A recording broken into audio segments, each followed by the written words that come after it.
Hey, this is Adam Jensen. I'm a big fan of Crazy Horse Gaming. I didn't ask for this, but I'll check it out.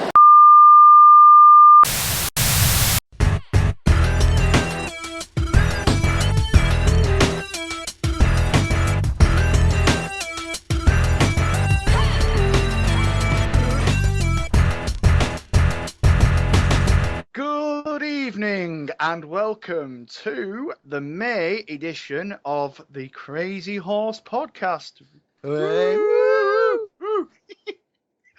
Tonight it's going to be a bit more of a subdued affair because we're basically losing kind of staff members at a substantial rate or exponential rate. So tonight it's just myself and Mike. Hello. Hello. No sitting to the left or right to you today, because it's just me. He's sat on my knee. That's Is it? why. No need for chairs when there's two of you. Oh, yeah. I've got a nice hard seat for him. So.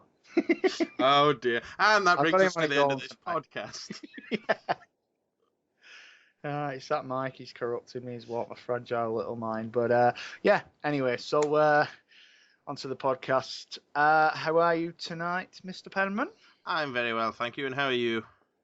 I am amazing. Thank you very much. Good. Enjoying the absolutely fantastic weather at the moment. Yeah, I keep hearing about this fantastic weather, and I can see it through the window.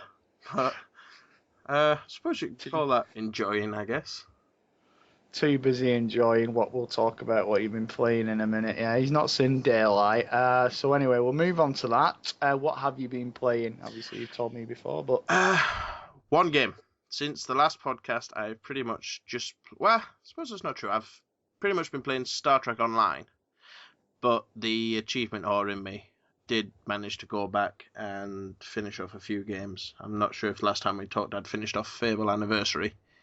You actually finished it. Yeah, I saw you playing it again recently. Yeah, when I got all the... Left that long. I got all the achievements for that, and I polished off all the achievements for South Park. Yes. Other than that, just Star Trek Online. In the last 4 weeks, I think I've ploughed in about 70 hours. Nice. The wife's basically moved out. She's divorced. He's not even noticed. She's gone. So yeah, that's finished. I'm finally up to speed now. Got to the last season and finished it. So I can go on to something else. Pretty much. Before we get into it, though, I'd like to apologise because I think we're missing one or two podcasts, aren't we? We've had a bit of a hiatus in the podcast area. Well, yeah, the last one was March. Yeah, so we missed April's. Yeah, but I'm sure our listener will forgive us. And obviously tonight we're unfortunately missing Liam, and Mike. And Alex and Tegwin. So as you can tell, but they'll be back, soon. We won't let them escape that easily. Oh no. I plan on dragging Alex and Teg onto a couple of co-op games at some point, which I want to record and get up on the site. We'll see how that pans out. Yeah, because I love the Let's Plays. It's like, I just love how you kind of... Liam's such a good friend to you, you end up playing some absolute tosh. Well, so what else are you moving on to as well? I keep getting pestered by Liam to play Dark Souls 2. Yeah, you got that, and I've not seen you play it. No, but again, he also pesters me to play Dark Souls, and I'm avoiding them for two deliberate reasons. One, he keeps asking me to play them, and two, I've just bought a new pad and I don't particularly want to break it, and I can see that happening. But yeah, I've got a fair backlog. I haven't touched Titanfall yet, which is another one I want to look at. Really? Yeah, I haven't touched it. I played the beta, and then I got the game, and then just hadn't touched it. I think I actually went out my way to get it round about launch, and then it's still sat sealed. Well, you've been on Star Trek, to be fair, That's so it. yeah. Obviously, we'll get on to what you're looking forward to at E3 after, because... how long do you think you've got left? You'll be playing Star Trek 4? I think I'm done with it now. I might turn my attention to a couple of the indie games that we showed on the website for a bit. things like Power Up and stuff like that, which I picked up from Play Expo. I need to pick up Lunar Panda. I enjoyed your video playing that. It's a brilliant game. I'd recommend it getting on the 360 as well. Yeah, it reminded me of Solar Jetman a bit. Yeah, it's kind of got that really, I say Solar Jet or the Lunar Lander feel to it. Yeah. It's a brilliant game, and they're a great bunch of guys over at Gimpy Software. Yeah, I'm really... definitely going to pick it up because I want to support them. It's and obviously I've listened to the interview with Eddie Killens, and yeah, it's great to support the smaller developers. So yeah. I'll definitely pick that up, and it's a bargain price as well, 69p. So, definitely. And what about yourself? Games you've been diving into? Well, since the last podcast, South Park Stick of Truth, played that, completed it, traded it. And you were right, it's absolutely brilliant.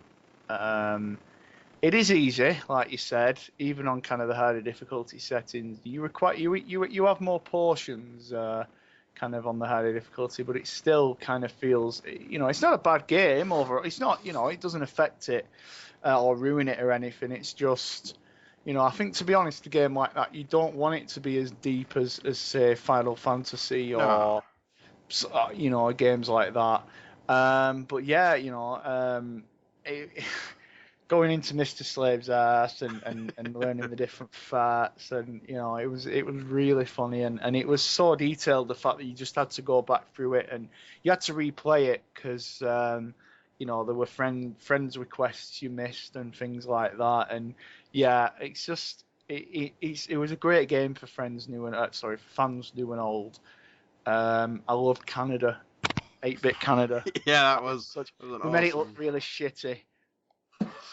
It was like it did look bad, but it was funny, and and I loved how kind of it was like, don't fart on everyone's balls. That's basically the rule. But you knew what was coming, and from that setup, it was. Yeah, I don't want to spoil it, but yeah, it's everyone was saying, "Oh, there's a twist at the end," and I was like, "No, there's no twist." I bet.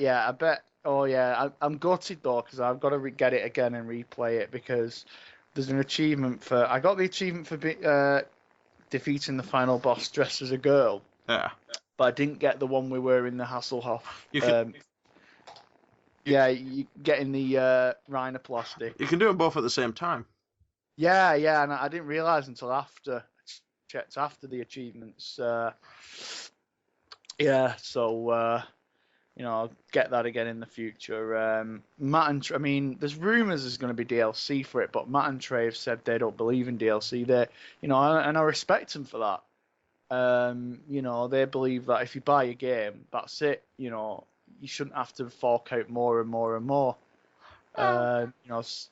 Sorry? Yeah, I can see the idea behind that. I mean, I'm kind of a fan of DLC later on down the line because I think it kind of gets you a bit more use out of your game. I don't mind as long as it's like, and you go back to it, yeah. Long like as, GTA 5. Yeah, as long as it's not like horse armor or something silly like that. Or... yeah, dragon sunglasses for Skyrim or something. Yeah, cat boots.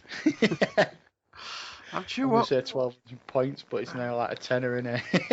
Wasn't that like one of the first DLCs ever released on Xbox Live? Was the horse armor in Skyrim? And it was at the time 1,200 points, if I remember correctly. It didn't do anything. It doesn't give your horse kind of special abilities. It just made your horse look like it was wearing armor. That were it. Well, I kept losing my horse and getting him killed, so I was thinking, well, what's the point in that? I'm just gonna have to re-equip my armor to another horse every 5 minutes, and so I just never bothered. It was like that in Red Dead. Your horses basically, they could jump off a cliff, but if they went into as much as a little bit of river, it was like that's it, they're dead. I've always treated the horses in those games like you do the cars in Grand Theft Auto. You don't buy them, you just steal them, crash them, and then go and get another one. Yeah.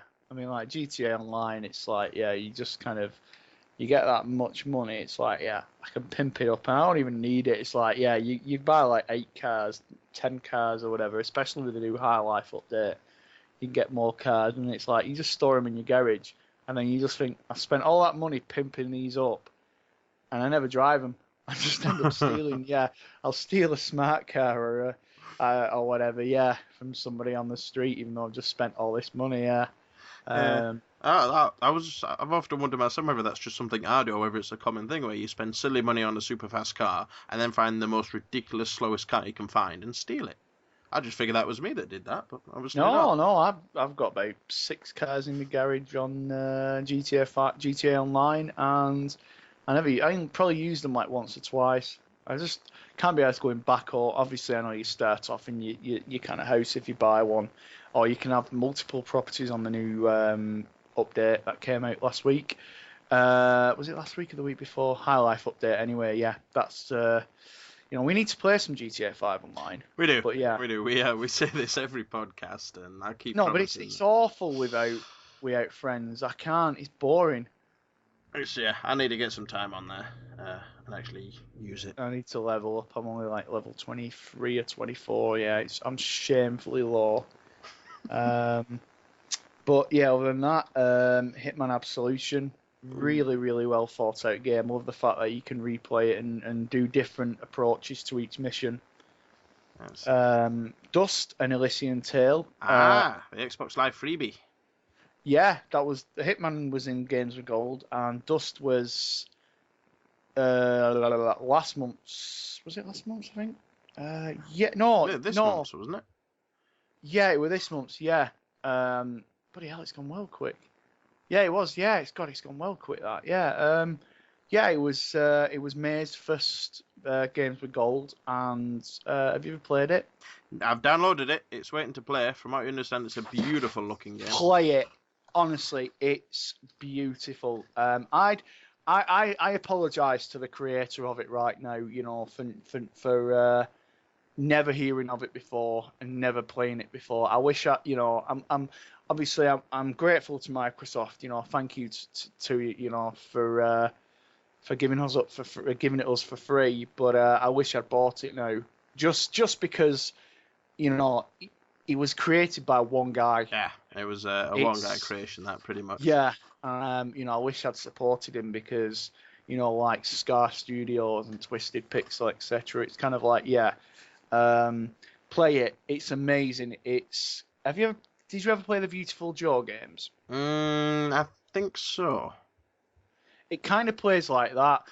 It's there's a lot of going back and forth and exploring, but it's beautiful. Seriously, you need to get on it, Mike. It's fantastic. I've seen like the visual style. I watched a few videos of it when it first released, and yeah, it's kind of I don't usually do anime or manga, but and it's a really sad ending. It's really good story, great voice acting. Like I say, the visual style is beautiful. Soundtrack's amazing. The combat and the gameplay is fantastic. It can get repetitive at times, but it's superb, and there's quite a lot of achievements and stuff you can go back and get. So play it. It's superb. Absolutely loved it. Finished that I think last week or the week before. I think it was like a couple of weeks ago now. Yeah. Saints Row the Third. Got that. Brilliant game. Yeah, I've not played a lot of it, but not had the chance. But from what I've played, it's manic. Yeah, it's crazy. I think it's like the perfect example of how dumb can be done correctly. Yeah. It's not, it's not like, let's just create a game that's stupid and then not actually have a good engine and a good kind of gameplay, and actually play well. It's kind of like, it's fun, but it plays well as well, like you say. I'm hearing a lot about the big purple dildo. You mean you haven't picked one up yet? Well, I'm only early into it. My character looks like Lemmy from Motorhead, but with a Cockney accent. Yeah, you've got to play with a Cockney accent. Yeah, kind of like Bob Hoskins on Warhammer. Rest in peace, Bob Hoskins, as well, by the way. Yeah, obviously, that's sad loss. He was kind of seen as the British Danny DeVito, weren't he? Yeah, he was brilliant actor, you know, done some Best classic song. films. Does that include Super Mario Bros? I said some classic films. I didn't say all his films are classics. Or Son of the Mask? Ugh. Yeah. Oh, have you ever seen Son of the Mask? That's twice that's popped up this week with me. I was watching one of the many top 10s that you get on YouTube last night, and it was top. Oh, the what recommended for you? Let me guess. Watch Mojo. Yeah.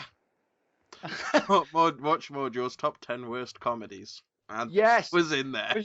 Did it have the one? Was that the one with one called It's Pat?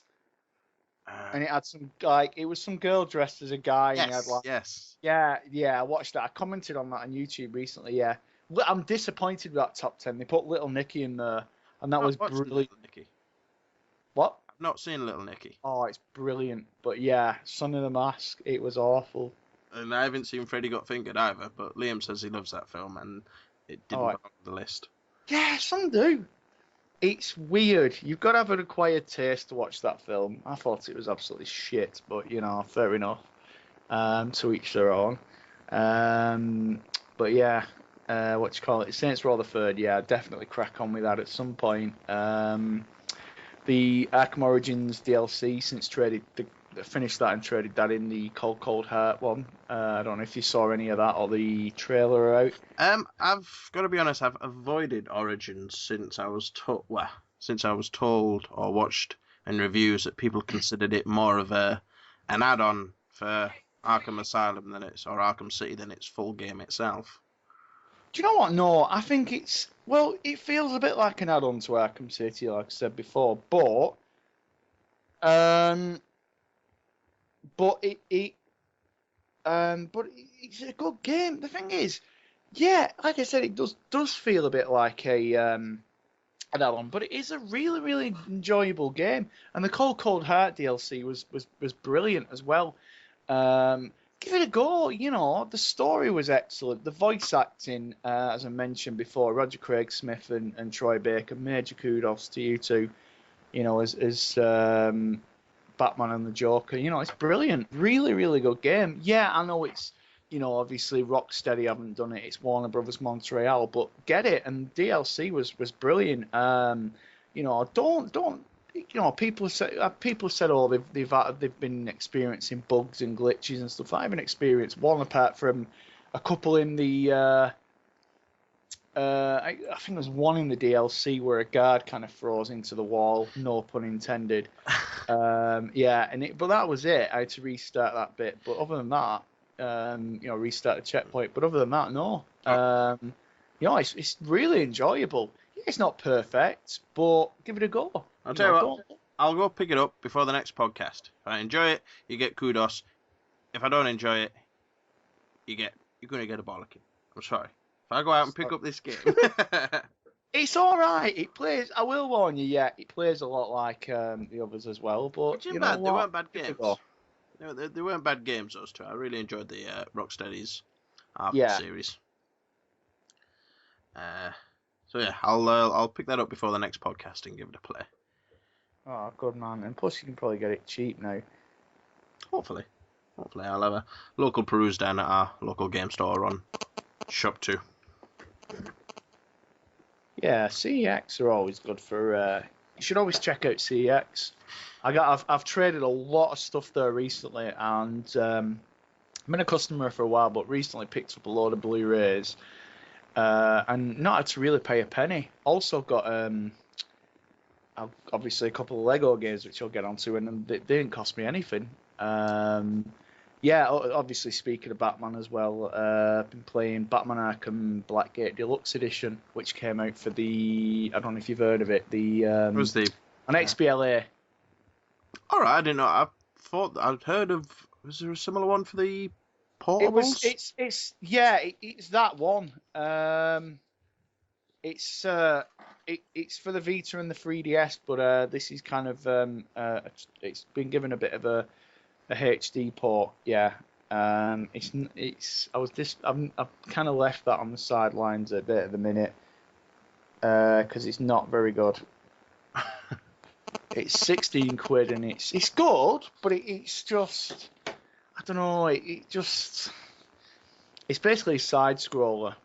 I'd wait till that goes down in price. It's like when it's good, it's you kind of go, but you have to go. You kind of get to a certain part, and then and then obviously you've got to have a certain gadget, so you've got to go to another area, like, and not just the same level. I mean, the same kind of like you go to a different part, like there's industrial, prison, etc. And the map is horrible though on it, and you often get confused with it, and you forget where you've got to go sometimes. And the boss battles, you kind of, there are a few where you just avoid them, and then it's a quick time event, and then you pummel them, and it's rinse and repeat, and it's a shame. It's not a bad game, but I wish I'd kind of waited now, because it's 16 quid on XBLA. See, I think that's a lot for in effect an arcade game. Yeah, Liberation HD was that, and that was recently in the sale. And that was a good game. I enjoyed that, and I got my money's worth out of it. But yeah, I know what you mean. It's kind of, sometimes you kind of see some games and they're like, it's like Peggle 2. I really want to pick it up, but I'm kind of thinking I don't want to pay a tenner for it. Yeah, I don't know. It's kind of that, because it's that weird line between being an indie game and being a full retail game, and just sometimes you look at it and just think, no, I'm not paying that much. But then you look at the indie market, and there's some of the games out there which are absolute belters for what, 69p, I think they all are. Yeah. One's something about a panda. Yeah, there's that one. I covered one recently. Was it Power Up? I did. By Psychotic Software. I think that was a cracking game again. For value for Mount money. Your Friends is good as well. We need to do a video for that. You need to get that. What was that one, sorry? Mount Your Friends. That's the weird one I saw you and Batch play, wasn't it? Yeah. That just looked creepy. But yeah, I'll quite happily give that one a go. Yeah, and we should even do a video. Yes, why not? Why not? Well, we need to get a bit better organised with a few more co-op videos with the rest of the team. Definitely. Speaking of sales as well, there's just too many great sales at the minute. There's a great one this week, Enslaved and Beautiful Catamaria. Like, there's a few of us, and they're like £4 each. Oh, really? Enslaved? Yeah. That catches my attention then. Yeah. Have you never played it? I have played it. I really enjoyed it, but I rented the game. Yeah, for £4, I'm thinking of picking it up again. Yeah. It's in the deal of the week, so you've got to next Tuesday. Oh, cool. And they do some really good sales. You want to keep an eye. You miss out on a lot, especially the games with gold. Because one I picked up recently, I was like, I've been after it for a while, but I didn't want to pay like 20-25 quid for it. I've played them on the PS2, but there was a Capcom sale about a month, 6 weeks ago, something like that maybe. And I got the Devil May Cry HD collection for £6.59. Oh, nice. That's not a bad collection at all. So it works out at roughly about just under £2.20 each a game. Yeah. It's, Did you play them on the PS2? Not first time round. I didn't have a PS2. I was an Xbox kid. But I have played the Devil May Cries, and I played. Not the last one, the reboot they did, the one before that on the 360. The reboot was after. There was Devil May Cry 4, which came out, I think it was 2007. I think that was the last one of them I've played, but I have played the other ones on the PS2 just later on in life, so to speak. And then there was Bayonetta as well. But they held up well. Devil May Cry 2 was a bit, but it wasn't a bad game. I kind of just completed Devil May Cry twice. Devil May Cry 2 with both Dante and Lucia, and now it's Devil May Cry 3. Also, The Walking Dead Season 2 Episode 3. I had to play through that twice last week, because apparently there's been a glitch again where Xbox.com didn't where they didn't have the achievements up on the website, so it meant it didn't update the achievements on the game. So I had to delete my profile, re-download it, and play it again. But That came out last week. Still got to get episode 3 of Wolf Among Us and play 2 and 3. But yeah, Walking Dead season 2 episode 3 came out last week and it was amazing. Again, Still haven't even looked at season 2 yet. are you gonna wait till it all comes out? You may as well wait now until it all comes out. Yeah. I think that's the thing with me sinking these hours into Star Trek Online. I've literally just been logging into when the games are free, or when the free games for the PlayStation 4 and the 360 are on there. Just downloading them and then carrying on. Yeah. But at least you've got, at least you kind of like with the games of gold, you're kind of downloading them for a few later date. Yeah. Deadlight, that was another one. I don't know if you ever played that. That was with Games with Gold, and that was really good. Kind of like a Left 4 Dead meets Prince of Persia classic. That was really enjoyable. Still kind of, I put that on the back burner, but that was really good. Definitely worth checking out if it kind of goes on sale or anything. Well, I picked that one up. I downloaded it. Oh, did you? Again, it's just one of those I've downloaded and not gone back to having a look at yet. Yeah, give it a go. It's if you kind of like stuff like Limbo and things like that, it's kind of got that vibe about it as well. Yeah, definitely worth checking out. And just basically Lego Lord of the Rings and Lego The Hobbit. I got them as well recently, and that's really it. Kind of went back to GTA 5 as well, but it's one of them where I'm waiting for the single player DLC at the minute. Yeah. I mean, that's one of the things we mentioned earlier about needing to get on and actually get some multiplayer done on GTA 5. And how are the Lego Lord of the Rings and Hobbit games? They're really good, actually. Yeah, they're really fun. Still got that classic, that charm about them.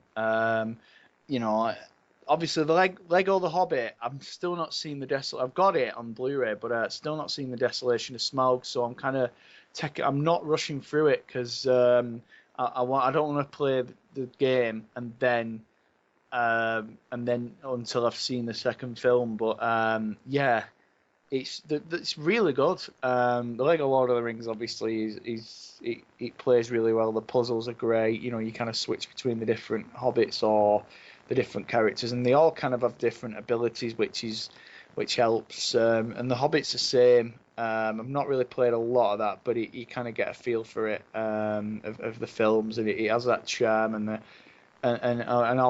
it's the Lego Lord of the Rings was the first one that featured actual voices from the films, dialogue from the films, kind of taken straight from the films.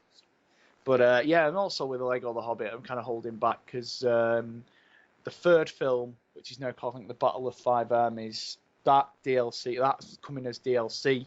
I'd have much rather waited until Christmas and just got it when the third film was out. But obviously that I'm going to have to wait for the new one to come out at Christmas, the third film as DLC. But yeah, really great. And yeah, definitely worth picking up if you like the Lord of the Rings and the Hobbit films. I've got to be honest, I haven't watched the Hobbit films yet, and I've only seen 2 of the Lord of the Rings films. You need to get on with them. They are fantastic. But speaking of movies, and obviously going back to Batman, they've obviously last week they unveiled the Batmobile and the Batsuit. I don't know if you saw it. I did, and it looks awesome. Yeah, it kind of looks like a Batboat a bit as well, the kind of design of it. But it also has a feel like the look of the Batmobile. It also kind of has like it looks like a mixture of the Tumbler from the Nolan movies and the '89 Batmobile. And the Tim Burton one. Yeah. And so because of that, it made me. I actually went back and watched the original Batman a couple of nights back. Nice. Ever Dance with the Devil in the Pale Moonlight. Yes. It's amazing, yeah, and he's one of the best Jokers. I think he is the best Joker in my opinion. Yeah, I keep saying that. I mean, he is a clown prince. I mean, one of my mates at work, he kind of loves Heath Ledger's Joker, but that was different, whole different take on it.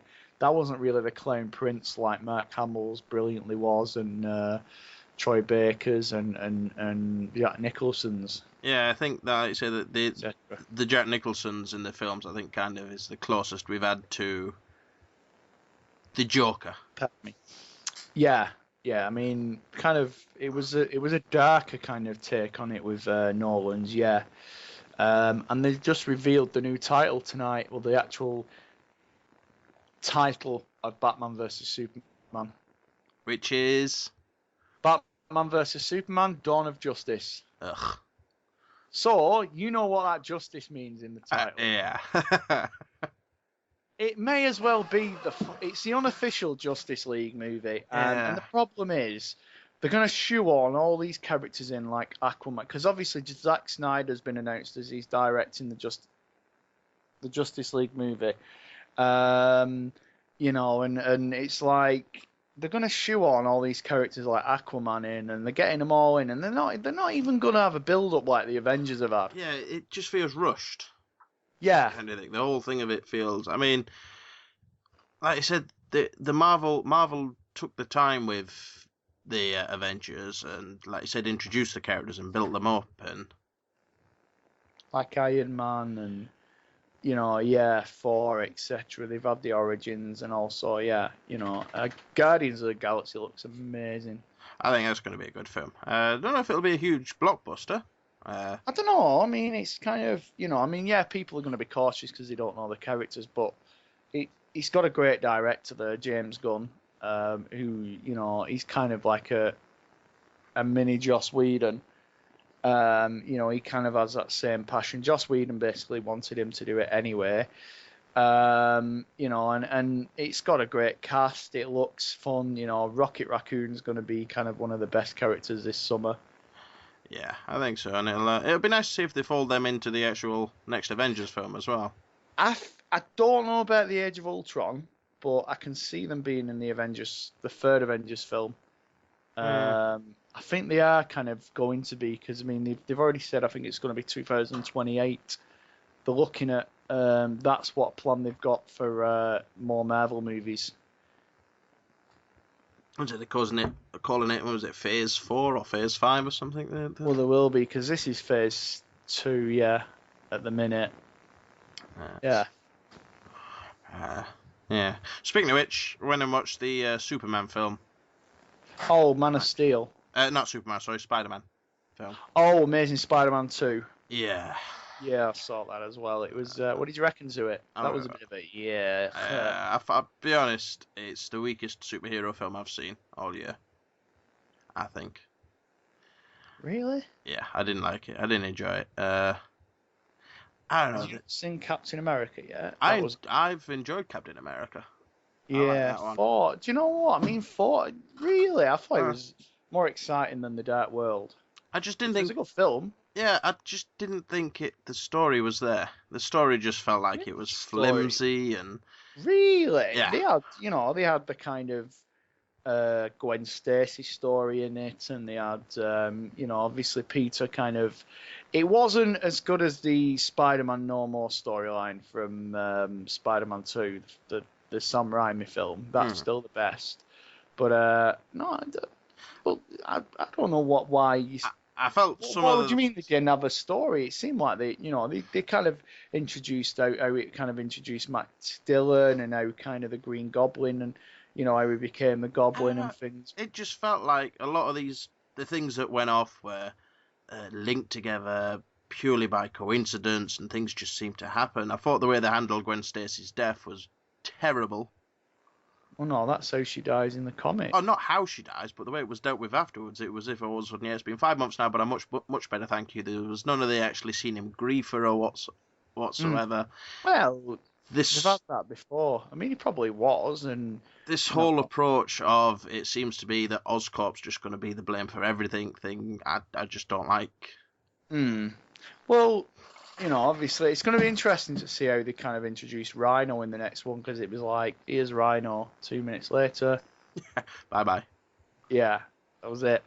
You know, and I mean, will the Amazing Spider-Man 3 be set that long after? Because I don't think they could have it straight away where he's fighting Rhino at the start of the film. Yeah, I don't think that would work well. I mean, obviously we know they're leading to the Sinister Six, I believe. Yeah, yeah, when Mr. Uh, Fry's kind of turned up and you saw like the vulture wings and I mean Electro, you know, it there's talk of people think, rumors people are obviously kind of speculating online saying that they think the Green Goblin is going to take over from Electro, but because obviously people like Electro are dead, Electro died, but saying that, I reckon he'll be back. well, there's a line in The Amazing Spider-Man 2 where Gwen Stacy says, "Energy never dies; it just transfers." Yeah. So there you go. Yeah, And yeah. Obviously, you've got you saw the Doc Ock tentacles and the Vulture wings, and there's other what's it? Harry Osborn's assistant was Felicia Hardy's Black Cat. Yeah. So yeah. Although she's kind of she's not a villain, so that would be interesting to see how that maybe she'll help Spider-Man. And then I mean like Shailene Woodley, who was in Divergent, never seen it, but it's kind of supposed to be like the new Twilight and Hunger Games. But the actress from that, she'd filmed some stuff for it. She was cast as Mary Jane in The Amazing Spider-Man 2, and she was cut. So I'm wondering, will they introduce her in the third one? yeah, well, I'm guessing they'll have to introduce her for the third one. But I remember reading an article by the director of Spider-Man 2 saying that he didn't bring Mary Jane to there, or he left those scenes out because he felt it was throwing too much in on one movie and it wasn't giving giving justice or the gravitas to Mary Jane showing up. Yeah. It was kind of like Gwen Stacy in Spider-Man 3. She turned up and it was like, yeah, I really want to get her, and then he kind of just ends it with her, and that's it, really. It was like, yeah. There was also like apparently a hint at Venom as well in there as well, and obviously Carnage is in the Amazing Spider-Man 2 game. I haven't played it, but apparently he's in there, so I think Liam was saying, I don't know if it's like a fully confirmed thing, but I'm sure he mentioned that Carnage and Venom will be getting a film of their own. Yeah, I'm sure they will get a spin-off because you can't just chuck them in, especially in the Amazing Spider-Man 3. You saw the studio pressure of Sam Raimi's Spider-Man 3, where he had to shoehorn Venom in there. Yeah. And how that turned out. Yeah. I picked Spider-Man 3 up on Blu-ray the other day, to be honest. Oh, the box set's quite cheap now. Oh, Yeah. It's not that bad a movie, apart from that stupid dance scene when he's walking down the street doing that. Well, you've heard of what emo people's thing. argument for that is, though, haven't you? No, why that was in there, as in What, the dance scene or Yeah. the emo scene Well, walking down the street? What? the whole thing of, obviously, it's that mixture of Venom affecting Peter Parker and Well, yeah. him having all this power. He thinks he's cool all of a sudden, and obviously Venom goes along with that. But with Peter Parker being this ultimate geek and with Venom being a complete alien, neither of them know what cool is, and that's Yeah. why you end up with It's that awkward god awful scene of him acting like a complete prat. walking down the street and stuff. Yeah. Yeah. Oh, yeah, I get that, With but his- it was cheesy. Yeah. It just didn't come across. But no, I enjoyed Amazing Spider-Man 2. That was good. Captain America was great. Bad. I enjoyed the Winter Soldier. I thought that one was handled really well. Yeah, it's It was kind of the first impression you've got of Captain America being an actual super soldier, badass type fella. yeah. And are you gonna be checking out the Agent Carter show? Possibly. I don't know yet. It's the same with like the Agents of Shield. Well, I'm actually getting quite into the Agents of S.H.I.E.L.D. I think the second half of this season's got a lot stronger. Yeah, workmate said that. He said especially the Captain America episode, kind of the tie-in to the Winter Soldier, the one that ran parallel At that point, alongside it. from that point onwards, it seems to have picked up pace and all the build-up's finally paying off, so it's got a lot more interesting. But yeah, and I know we've got the Marvel series is arriving to Netflix. I think it's next year, isn't it? Yeah. And then there was a Flash trailer. I still haven't seen that, or the Gotham one. The Gotham one. Yeah, the Gotham. It's basically it's not got Batman in it, but it's kind of like a younger cast. Oh yeah, It's yeah. a young Bruce Wayne and a young Gordon. Bloody, you know what I mean? Commissioner. Commissioner Gordon. Yeah. Ah. So I'm always a bit dubious with stuff like that because I think DC don't seem to have as much luck with their superheroes as. Yeah, Green Lantern. Yeah. The one comic book movie I still really, really want to see though is Deadpool. Yeah, I think that would be quite an interest if they do it right. If they do it as in, he's the absolutely wacky off his nut, complete tool. Yeah, that's what I mean. It's like, what do you call it? It's like, yeah, Ryan Reynolds. The one in X-Men Origins Wolverine was disappointing. He was Weapon X. He wasn't, he was Project X. He wasn't, he wasn't like you say the madcap, crazy, Wade that you usually, that you see in like the comic books and whatnot. But yeah, Ryan Reynolds is apparently they are giving it another stab at Deadpool, and that's supposed to be he's kind of on the back burner of that at the minute. I don't know if it's still being rewritten or what. But but obviously going on from one Guardians to another, and there's 6 members in the Guardians, but of the galaxy. But unless you class Groot and Rocket as one, so that makes 5. And so there's another, so 5 and Guardians together. You getting a kind of a tie in here somewhere. It's a game from I'll give you a clue. The number's 343. Yeah, the big reveal, which wasn't really a reveal in the slightest. The old Halo 5. Yeah, it's Halo 5 Guardians being announced, and the TV show as well. I heard that there wasn't it? Had they confirmed some casting of some guy or other? Yeah, I forgot his name now, but yeah,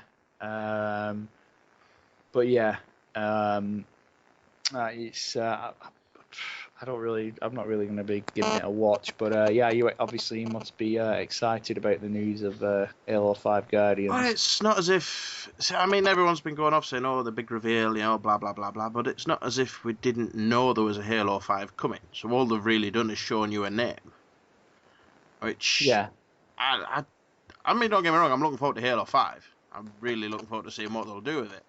I just don't think it's this huge big reveal that people are saying it is. It's pretty much just Microsoft coming out and saying, we're making it, and it's coming out. So we knew that anyway. I'd be interested to see what they do with it, and I'm guessing they're going to show us a hell of a lot more of it at E3. Seeing as everything seems to be leaking about E3 before E3 happens, but it will... Yeah, it'd be a good one to see, and I'm looking forward to seeing what they do with an Xbox One release of it. I still think it should have been a launch title for the Xbox One. Really? Yeah. No, they want to give it more work. Well, this is why I said that. I mean, I've been saying this for a while now. They should have held the Xbox One back 12 months. Yeah, possibly, but then... I think, again, same with the PS4, that could have been held back 12 months, and they both could have had a stronger lineup come release. Yeah.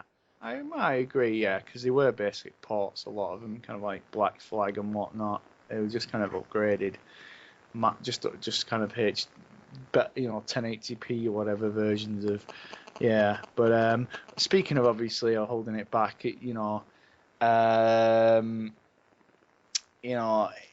they'd held it back, then it would have meant that the price wouldn't be what it is now, and obviously it's looking like it's going to be another maybe £80 to £100 cheaper with the connectless Xbox One that's coming out. Yeah.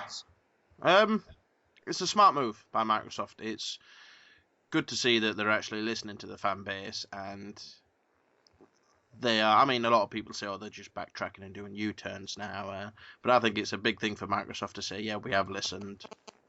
We realise where we've gone wrong, so here you go." I think that's a really clever move of theirs. Whether you'll see a huge increase in sales through that, I'm not sure, but I'm glad to see they are actually paying attention. Yeah. And I mean, I'm probably going to pick it up without it because I mean, I got rid of my Kinect for the E360 recently because it's just it was just gathering dust really. It was in the box. It wasn't being used. It was just a shame really. It was great for the. I mean, I've heard, it just seems like people, the voice recognition on the Xbox One is apparently fantastic. Huxon has said that he's really enjoying using the voice recognition, but apart from it doesn't seem like there's a lot of strong lineup for it. Kinect Sports Rivals is supposed to be pretty good, but it's not something you're going to want to play maybe 20-25 hours into or whatever. No, it's like I said, yeah, the voice recognition on it's awesome. I love the voice recognition on the Xbox One when using that, but I haven't used it. I haven't used it for any of the games I've got. It just got in the way with Rise on a Rome. Yeah, I remember you saying that. But speaking of obviously the Kinect basically affecting things, Rare, most famous for GoldenEye and Perfect Dark, they've had to let some staff members go because obviously with them focusing on the Kinect, I think it's kind of lost them a lot of sales. And it's just.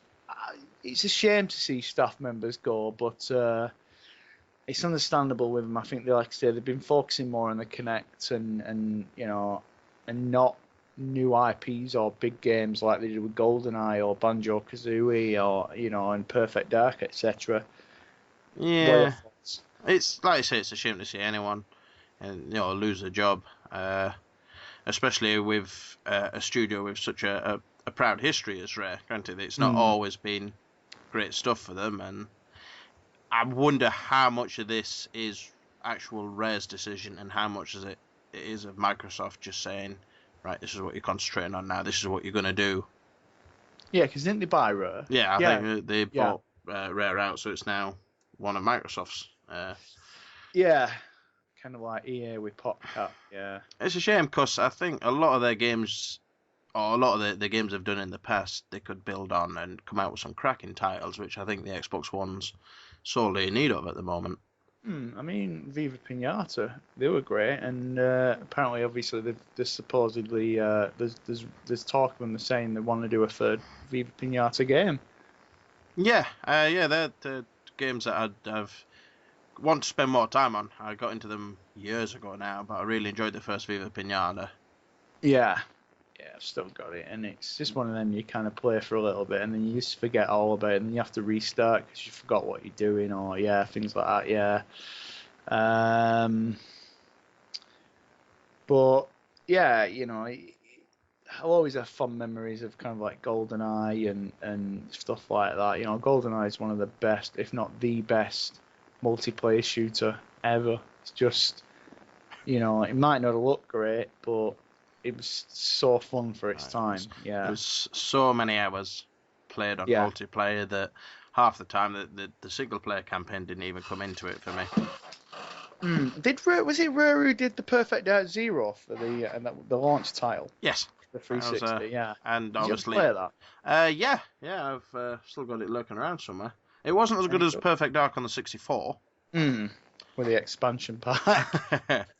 Yeah, I had to buy one of them. I think something like got one cheap actually, because you needed it for Zelda, weren't it? And was it Banjo-Tooie as well? Yeah, I want to say Donkey Kong, but I could be wrong. I think so. It kind of rings a bell. Yeah. Yeah, it was a good game, Perfect Dark. It was. Really enjoyed that and GoldenEye. So yeah, they do need to kind of stop focusing on just Kinect games, because They just want to get Rare and stop them concentrating on Avatar stuff altogether and stuff like that. Yeah, that's what I mean. Yeah, they can do Connect Sports all they want. Fair enough. People still love Connect Sports games and whatnot, but like you say, it's sad when a company like that, like, you don't want to, it's like if PopCap just, it's like, I don't mind another Peggle, but if they start releasing like Peggle 3, Peggle 4, and so on, I'm going to be like, ugh. It's kind of like... That's all they're going to do, churn out more Bejeweled, Plants vs. Zombies, and bloody, Peggle games. I mean, Garden Warfare looks amazing though, Plants vs. Zombies. Really, I've heard really good things about that. Happy and Megan and Banzi and Daft Badger, etc. Sorry, they've all been loving it, amongst others. Is that one that interests you? I'm curious. I didn't play the first Plants vs Zombies, so it's more of a curiosity for me rather than something I'm getting overly excited about. Or the thing is, though, you can't compare the Plants vs Zombies and Plants vs Zombies 2 to Garden Warfare. It's a totally different game. It's a third-person multiplayer game. Yeah, see, that's the thing that gets me is the multiplayer part. It's obviously... That's it. It's not. I don't think there's no offline or anything. It's like Titanfall. Well, Titanfall has, I think, a co-op campaign, doesn't it? No, it's all online.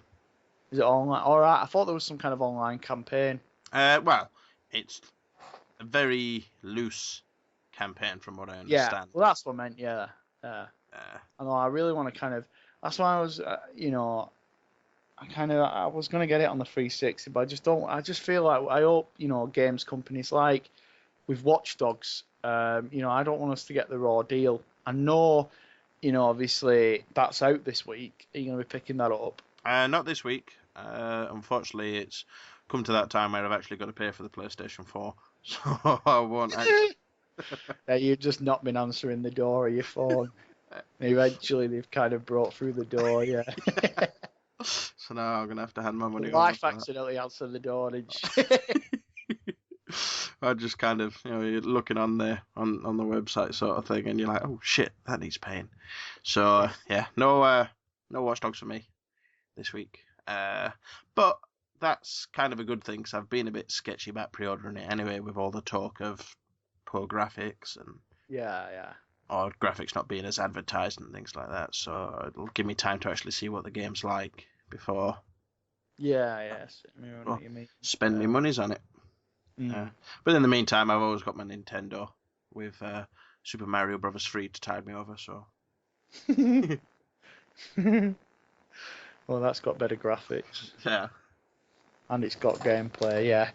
But Watch Dogs has gone gold. And speaking of gold, obviously Games with Gold on the Xbox One has been announced. Happy? Yes, yeah.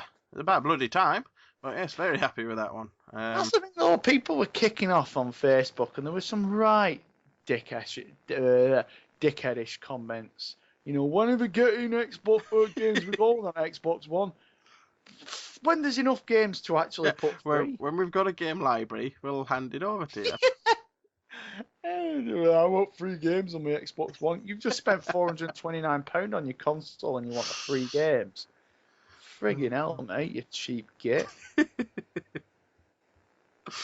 I mean, unfortunately, one of the first two games that are released I've already got, so...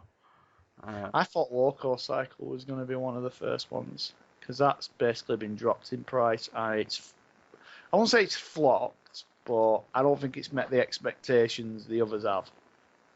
But yeah, you're going to pick them both up? I've already got Spartan Assault. Yeah. Well, yeah, that's obvious, yeah. I've already got that one.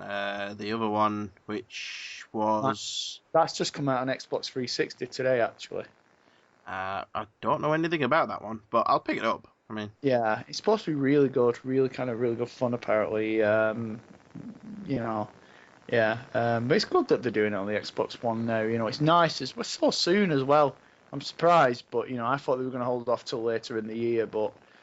and obviously Xbox 360 next month is getting free games. Obviously I think it's a way of saying thank you for being so loyal so far. So obviously you get Dark Souls, Super Street Fighter 4 Arcade Edition, and Charlie Murder. Charlie Murder is really enjoyable. Pick that up if you get the chance. Yeah, I'll get the Charlie Murder, and I think it'll be the Super Street Fighter 4 Arcade Edition. I'll pick up as well. Do some line then on it. Yeah. Do some kind of versus Thursdays. I'm not very good. It's alright, neither am I. You must have seen the last the last Street Fighter video we put up a couple of weeks back. I saw that, and I saw the Saturn version as well. Ah. Sorry to remind you. But yeah, if you're talking about, swiftly moving on. Obviously, I'm trying. I don't want him to go through months of therapy again. Also announced recently was Call of Duty Advanced Warfare. Yes. Interested? No. But it's got Kevin Spacey in it. Well, yeah, true. But if I want to watch Kevin Spacey, I'll go and watch American Beauty, rather than pick up a Call of Duty game. I don't know. I think I'm being a bit too harsh with the Call of Duty. Yeah, it might be all right. It might be pretty good. It looks graphically really it shows Kevin Spacey. He doesn't play a character. It looks like he's playing Kevin Spacey, judging by the advert. It's just Kevin Spacey as Kevin Spacey. To be fair, he is pretty cool. It's like Christopher Walken. You couldn't have a video game with Christopher Walken playing somebody else. It'd have to be Christopher Walken, yeah. Yeah, I don't know. I mean, see, with me, Call of Duty they've always looked good. Whenever they come out, they always make a point of they look like decent games, or most of them do. But they just don't hold any interest in me, because although they all look good, they all at the same time look the same. The stories are great, as I've always said, but yeah, it's, I mean, you say all the multiplayer is so popular. Why? Seriously, why? What? It's the same shit every year. Yeah, the single player is fantastic. I've still not played Ghosts, but wow, yeah, I mean, now it's on a 2-year cycle instead of it's on a 3-year cycle. Yeah, because they've got 3 studios on board now, haven't they? Each doing a game a year, I believe. Yeah, Sledgehammer's on board. Like I said, this one might be good. Maybe I'm just being a bit too harsh, and I'll give it its chance when it comes out and see what they throw at you. It's not Modern Warfare; it's Advanced Warfare. So you've got to buy it. See, now they're encroaching on Tom Clancy's territory. Yeah, it'll be. Well, they've already had Ghost Recon, and now they're going for the Advanced Warfare. Warfare instead of Warfighter. Yeah. You got a point there, yeah. They're gonna be next one's gonna be called Rainbow 7.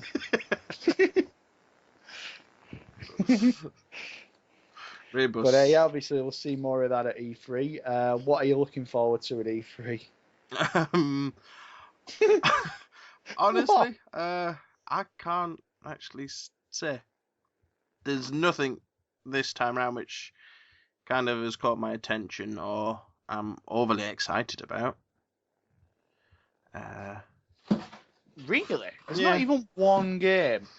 Oh, like I said, obviously I'm looking forward to seeing Halo 5 and seeing if Nintendo decide they're going to announce anything new and fancy. I mean, I know we're all expecting the new Zelda game. Yeah. Have you heard though about the Wii and the DS? They've cancelled the Wi-Fi for them. Terminated it today. They've cancelled the Wi-Fi for the Wii. Terminated the Wi-Fi for the Wii and the DS. Basically, obviously, so it means you can't play online anymore. Any particular reason, or they just been? Well, yeah, I'm just reading up. It's just saying, obviously, the Glue Mobile's GameSpy services are just being shut down tomorrow. I'm just reading why it's. Fortunately, Nintendo took online services in-house for the 3DS and Wii U, and while you no longer need, you will no longer be able to use your online features such as online play, matchmaking, and on leaderboards in your DS and Wii. The Wii Shop channel in Nintendo DSi Shop will remain open. It doesn't say why really. It's just a list of things that are gone. Yeah, the games. So I mean, I have to wonder, do we have a large online fan base? apart from maybe Mario Kart, Wii. Other than that, I don't know. I don't think there is really. No. Seriously, no. I don't think there is. I think it's. You're not looking forward to Destiny. Going back to E3. Not as much as I was. I don't know. I don't know. Maybe I'm just getting jaded lately or something. But there just doesn't seem to be a great deal grabbing my interest at the moment. Like I say, I'd be interested to see what happens with Halo 5. I'm looking forward to that. Destiny, the more and more I hear about it, the less interested I get. I mean, it'd be nice to see what Bungie come out with it being the first game that isn't Halo. What about Assassin's Creed Comet? Or that's for the 360 or Unity for the Xbox One? Again, it's one of them that, yeah, I'll play them when they come out, but it's nothing I'm overly excited about. It's Alien Isolation. no, not in the slightest with that one until I actually That's see. been announced for free. Confirmed. Until I actually see some actual gameplay footage where I see somebody playing it live, I am not going to build my hopes up about that one whatsoever. Batman Arkham Knight. Yeah, that's a decent looking game. Dragon Age Inquisition. Just not played any of them. I've got one of them on my Evil pile Within. of them. No. Evolve. That was the one we were talking about recently. The one where it's kind of like a 5-on-1. It's a 2K games one. Maybe. I mean, there'll be games that I want to play. It's just, like when people mention E3, there's always something that gets you super hyped and you can't wait to see and blah blah blah. Fable Legends, I'm hyped about that. There just doesn't seem to be any of that for me at the moment. Maybe it changes. We get closer to E3, but not even Far Cry 4. Nah, I couldn't care less about the Far Cry That's franchise, to be honest. It looks it sounds fantastic from what I've read so far. Oh yeah, you need to play Far Cry 3. It's amazing. Fable Legends, that's another one I'm really looking forward to. Halo 5 Guardians has been announced. Gears of War 4's rumoured. Halo the Master Chief Collection as well. Will you be picking? Well, obviously you will be picking that up, won't you, for the Xbox One? That's the kind of they put them all together, haven't they? Like 1, 2. Is 3 in there? I think it is. Yeah. I think it's 1, 2, 3, and 4. I think the problem with me is at the moment with the E3 is it's a lot of. Yeah, it's Halo, Halo 2, Halo 3, and Halo 4, Reach, and LBS 3 have not been announced. I was just saying, I think it's more of a case of, because like you said, with all of them, they're all continuations of well-established franchises, and like Kingdom Hearts 3, that looks really good, but like you say, it's, there's not. There'll be more. I mean, like Mass Effect 4 as well. That's another one. I tell you what, I suppose I am quite interested to see is what Sony will do with their virtual reality headset. Yeah, it's like Facebook with the Oculus Rift. Yeah. Mirror's Edge 2. That's another one. Metal Gear Solid: The Phantom Pain. It can't be as bad as Ground Zeroes. That's just despicable what they've done with that. I'm sorry. But I'm not even morbidly curious about playing it. Yeah, it's like. I remember a time when you didn't have to pay for demos. Which is pretty much all it is. Yeah. Star Wars Battlefront. That should be interesting. Yeah, Super Smash Brothers. They'll be cool.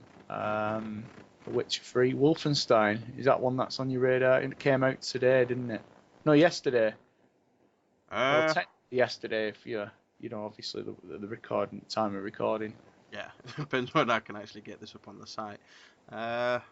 I suppose. I did the Order 1886 is one I'm keen to see more of. Yeah. The Telltale ones will be interesting as well. The Tales from the Borderlands and Game of Thrones, are they interesting you?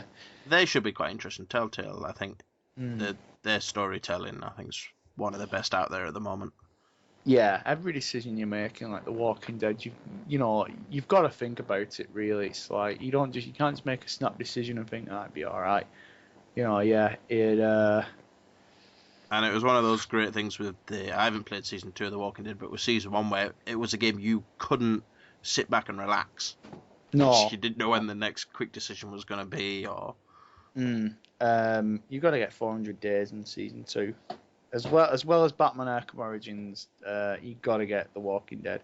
Well, to be honest, you probably better wait now if you're, because we're up. See, episode 4 will be soon.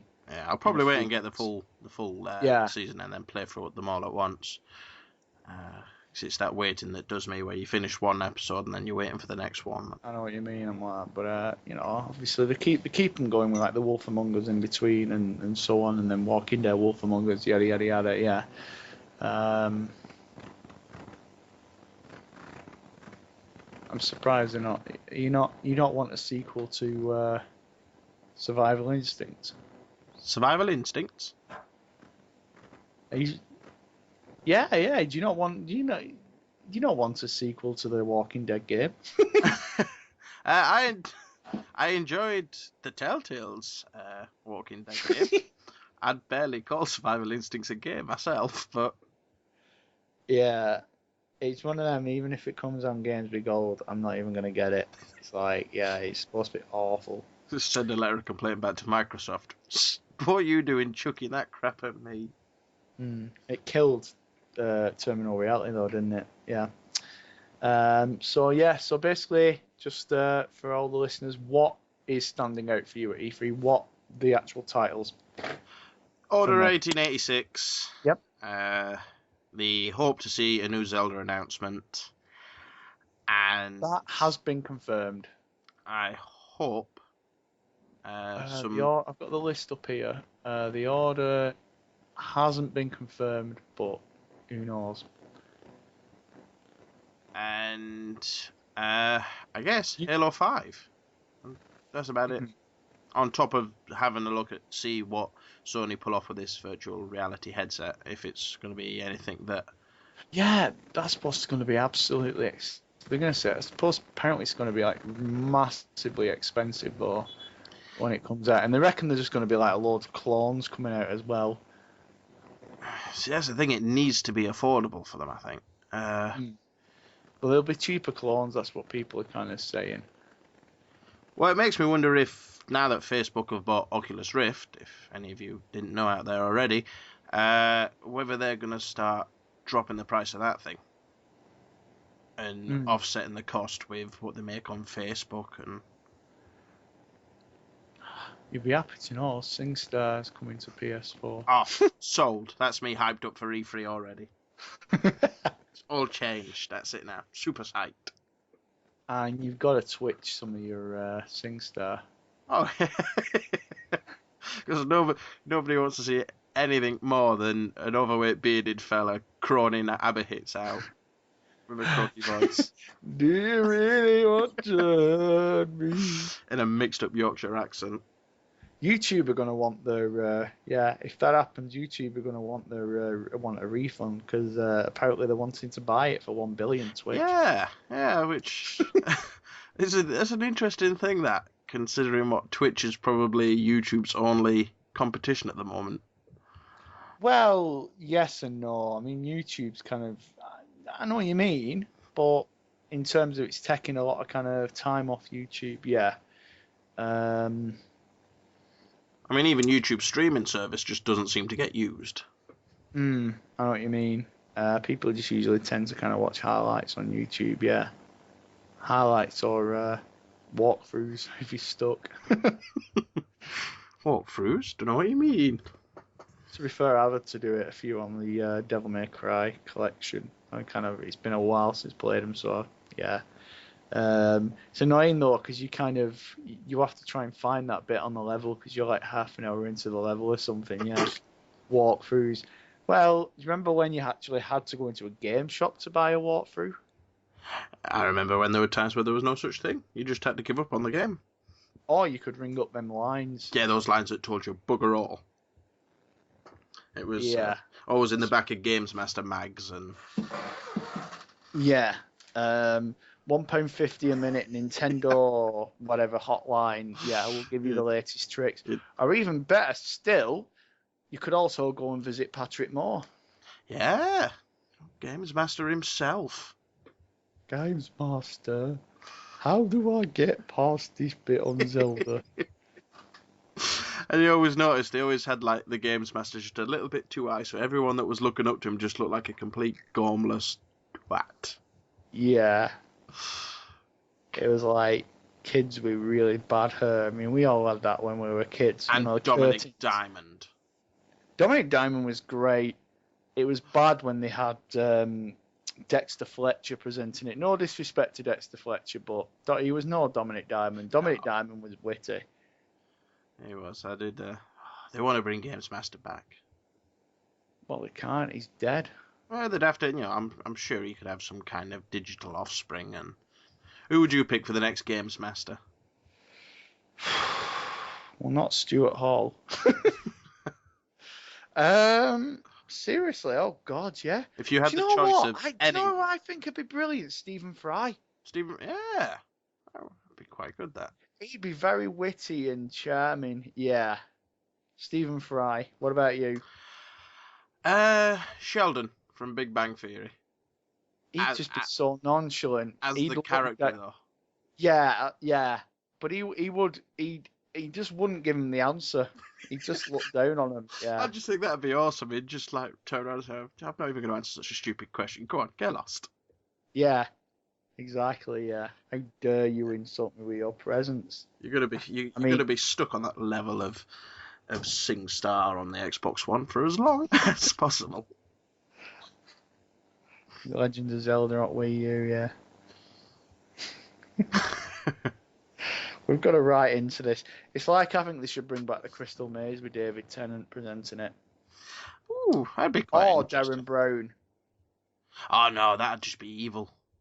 He'd just be screwing with people's minds, wouldn't he? Yeah, he'd just blow somebody's head. The mind would just go, yeah.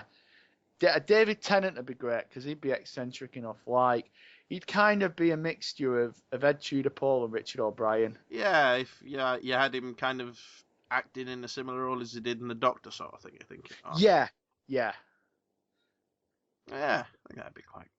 They'd have to redo the games, though, because you go back and watch the Crystal Maze now, and either people were just a lot more stupid back then. Yeah, like people in the 90s couldn't get a crystal down a bamboo chute. Yeah. It's that bit even when they walk in and they just haven't got a clue what they're meant to be doing. He's like, well, I'm in a room and there's stuff. I figured it out, but there's 5 seconds. As soon as I figure it out, it's like, get out. Oh, you've been locked in. Never mind, eh? I still love that. The game at the end, you just went into the giant crystal. And you just see some people with like really bad tashes, and they were the women. stuffing them notes into the jackets, and yeah. Remember, just like it's that. It's one of them I'd love to have gone on, though, as a kid. What was it? What was the name of that? Was it the name of that game they had on Noel's house party where it was a similar thing but with money? Oh, yeah. I know what you mean. That'd be amazing. But in the crystal with money. Yeah. It's so much bigger on your own. You just dive on it. You just wait till it ends and just dive on it like Scrooge McDuck. Crystal Maze a game. Yeah. On Crystal Maze Connect. What about Jeremy Clarkson as the Games Master? Jeremy Clarkson would just be so nasty. He'd reduce kids to tears. You'd get some kind of little Asian kid and he'd come out with some really racist comment. I'm not going to say what he'd probably say because, we're a respectable site. But yeah, you could probably imagine it. He'd belittle everybody. He'd make Sheldon look like, I was going to say the Pope, but, Yeah, that's, I don't know. Yeah, after all this Operation U-Tree thing that's going on with celebrities. Yeah, it's not the right comparison, but yeah, Jeremy Clarkson would just be so mean. Richard Hammond would be brilliant though. He'd be quite funny because he's. Have you seen him on Total Wipeout?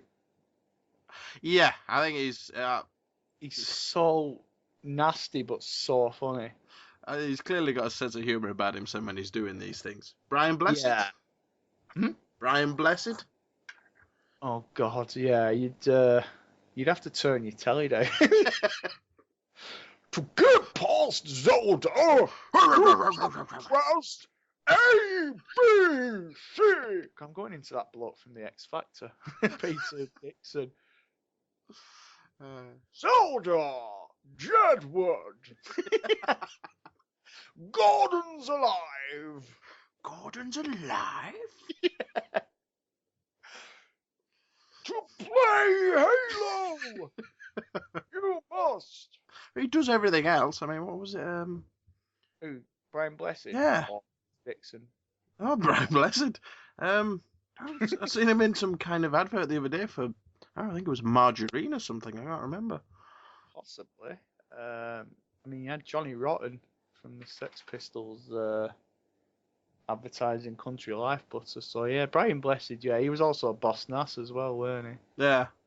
He's played. Have you seen him in that? Is it Banzuki? No. Oh, it's awesome. It's one of these, like the Ultimate Ninja show in Japan. Yeah. And they've always got some cheesy dude doing the voiceover. But they've just got Brian Blessed in a full samurai outfit introducing it. I've seen a picture of it, but no, I've never watched it. Oh wow, is it like Takeshi's Castle? Yeah, it's similar to that, but with just Brian Blessed yelling at the screen every 5 minutes. I've got to YouTube this after. This is my mission. Oh wow. I tell you, yeah, speaking of YouTube videos, I've been watching Taco Man. He's quite funny. He's just done Plumbers Don't Wear Ties. Oh. Yeah, watch it. Trying to think what else I've been subscribing to. LA Beast, he does like eating challenges. He's going to make you hungry. There was Smosh Games as well, but they actually pissed me off, them two. Like, the song parodies are great, but do you ever watch Ashens? He's really good. He kind of does like he goes to Poundland, doesn't he? Yeah, I've met him at the MCM Expo. Oh yeah, he said, how was he? Oh, brilliant guy, really cool. I picked up one of the Ashens Quest for a Game Child T-shirts while I was there. Oh, didn't they release that on DVD, or they are doing? He's just announced it's been released on DVD and Blu-ray. Yeah, I'm gonna pick that up because it got Warwick Davis as well. Yeah, it's a brilliant film. I've never seen it. I saw bits of it on YouTube. While we're on the subject of YouTube, I'd like to give a quick shout out to, doesn't have a channel of his own, but he's called Kai.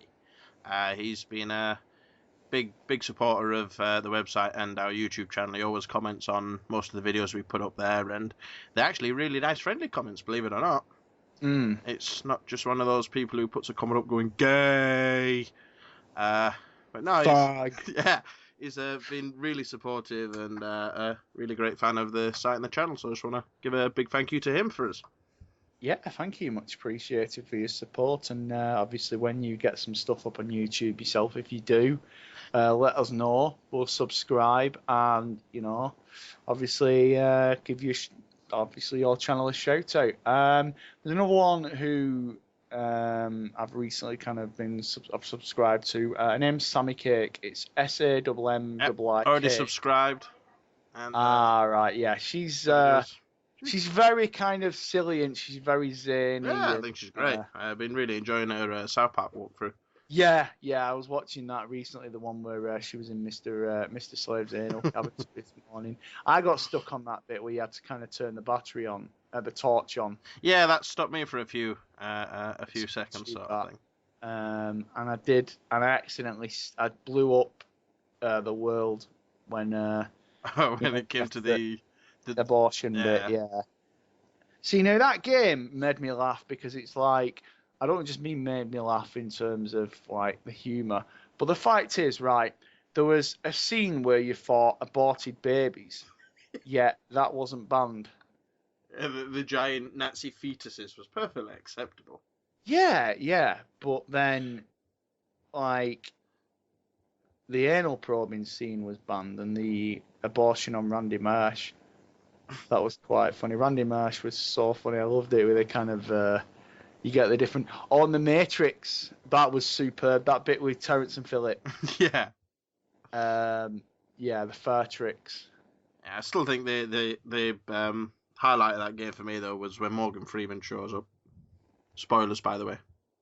Yeah, at the end. All right, Part 44 of Stick of Truth's out on Sammy Cakes. Yeah, that was great, and I did like the sparkle, rainbows, was it sunshine? Yeah, when you had to kind of they kept being bitchy with each other, the girls, and then they make up with each other. Yeah, I think I did 2 playthroughs of that, so obviously I had to go for all the achievements, same, and I missed out some of the Pokemon. Pokemon. Yeah, that was. I know what you mean. It was good because you had to kind of explore everywhere, and the friend requests were great. It was so funny. You kind of like, some you kind of like you had to some you missed. You had to like go through again, and the achievement name as well was it more popular than John Lennon. Yeah.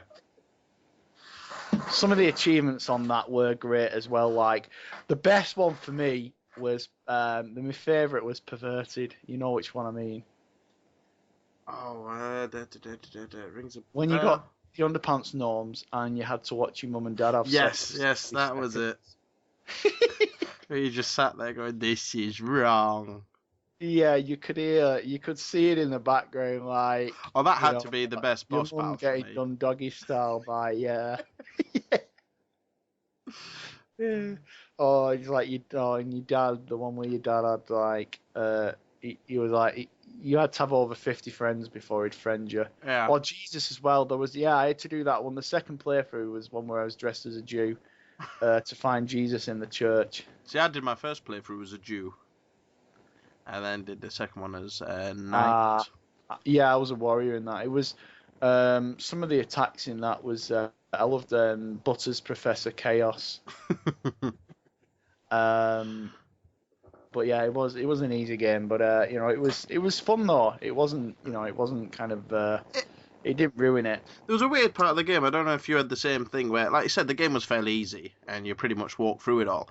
Apart from Al Gore. Al Gore was the one character I seemed to struggle on for some reason. Yeah, Mamba Pig was easier. Yeah, but it was Al Gore himself. The difficulty seemed to spike a bit there. Yeah. I used to burn them a lot, but yeah, even Al Gore, I admit Al Gore had to use quite a few revive potions, like Butters was, and potions and stuff like that. Yeah, I know what you mean. Oh God, I was in the sewers at the time though when he kept spamming me with messages.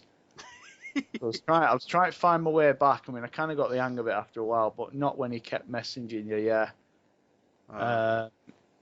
And then, like you say, there was the scene in the rhinoplasty where you thought Khloe Kardashian's aborted baby.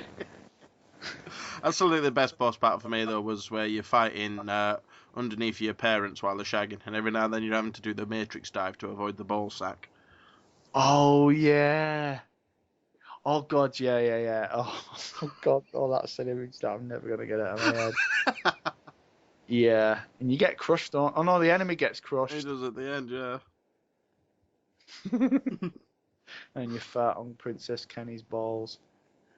That has to be the summons. Oh God, the summon moves. Oh, Did you unlock the summons? I got them all. Mr. Hanky was my favourite one. What about Mr. Slave? Jesus Christ.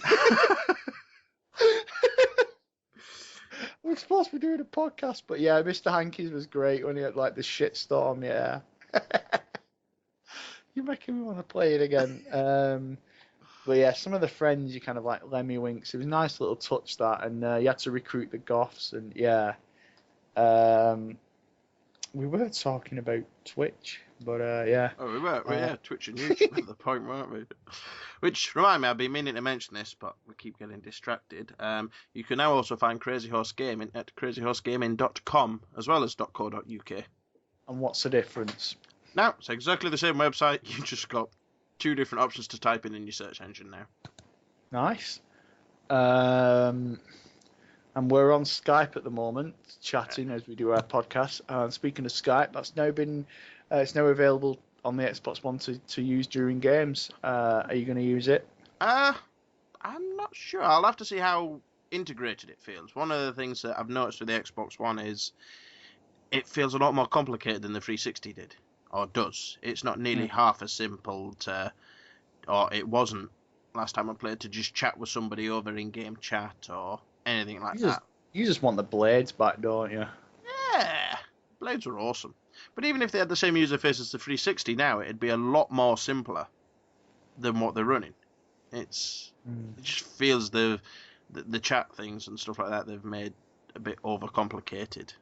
But if it feels natural and it works as smoothly as the chat in-game chat does on 360, I'll quite happily use Skype. It just depends on how natural it does feel. And now that I've got the add-on for the pad, I can actually use my own headset rather than that cheap plastic thing they give you. Oh, well, what headset have we just got? Well, I've got the Turtle Beaches, but obviously you couldn't use them for chat when the Xbox One was first released. Yeah, Huxan, he soldered the adapter so you could use your chat. But yeah, I've heard there's been quite a lot of problems with it. I haven't had any problems with mine. It seems to run fine with the Turtle Beach, and I'm quite happy that it's there now, as opposed to, because I didn't like the headset that comes with the Xbox One. It's just fat. I've heard, yeah, it wasn't as... could be worse. Could be the way the original kind of Xbox 360 headset. You know, you just imagine trying to use it now. You know, it doesn't even work anymore properly. People can't hear you. It cuts out. Yeah. You know, and to think that was the only choice until the Turtle Beaches and Tritium or whatever it's called. You know, they came out. Yeah, I think I've got a box of about 5 or 6 of those headsets just stored away somewhere. The original Xbox Ones. Sold mine. I know. It's the thing is, it's just like I use my Turtle Beaches to record the podcast, and you know, they're so you know, it's made gaming so much better. Yeah. Right, in terms of the sound. Yeah. And with these and all, where like you can just jump seamlessly from, you know, the Xbox to the PC, or you know, the PS3 and PS4, whatever you've got, and it just makes it that much easier rather than having a different headset for each thing. And like you say, the sound quality is, you wouldn't think you'd notice it, but there's that much stuff which you just don't hear through the TV. It's weird. Yeah, it's like surround sound. Yeah. But you know, speaking obviously of the going back to, obviously we're talking about, you know, obviously the YouTube. Like I say, you know, obviously we're thinking maybe should we have Sammy Cake on in a future podcast? I'd like to. We'll have to have a chat with her first, see if she's up for that, and if she fancies coming aboard. But yeah, it'd be quite good fun to get Sammy on. I think she does some really cool videos. Like I say, I've been enjoying a South Park walkthrough at the moment. It's quite weird to see somebody play a game, or a game like South Park, and seeing how they react. On the PC as well, yeah. Seeing how they react to a game, especially like South Park, where obviously you get your initial reactions to when you see stuff. Right, yeah, I laughed so hard at sometimes, yeah. But you know, it was fantastic. But yeah, you know, obviously, Matt and Trey have said, you know, Matt said himself, sorry, that he'd love to do a sequel to it. Yeah, I remember they were saying that it was just before release and all, wasn't it? Said they would quite happily do a sequel if this is successful, and I'm assuming they can consider this to be a successful game. I've heard very little bad said about it, other than, like I said, the easy combat and the iffy frame rate issues, but I didn't notice that.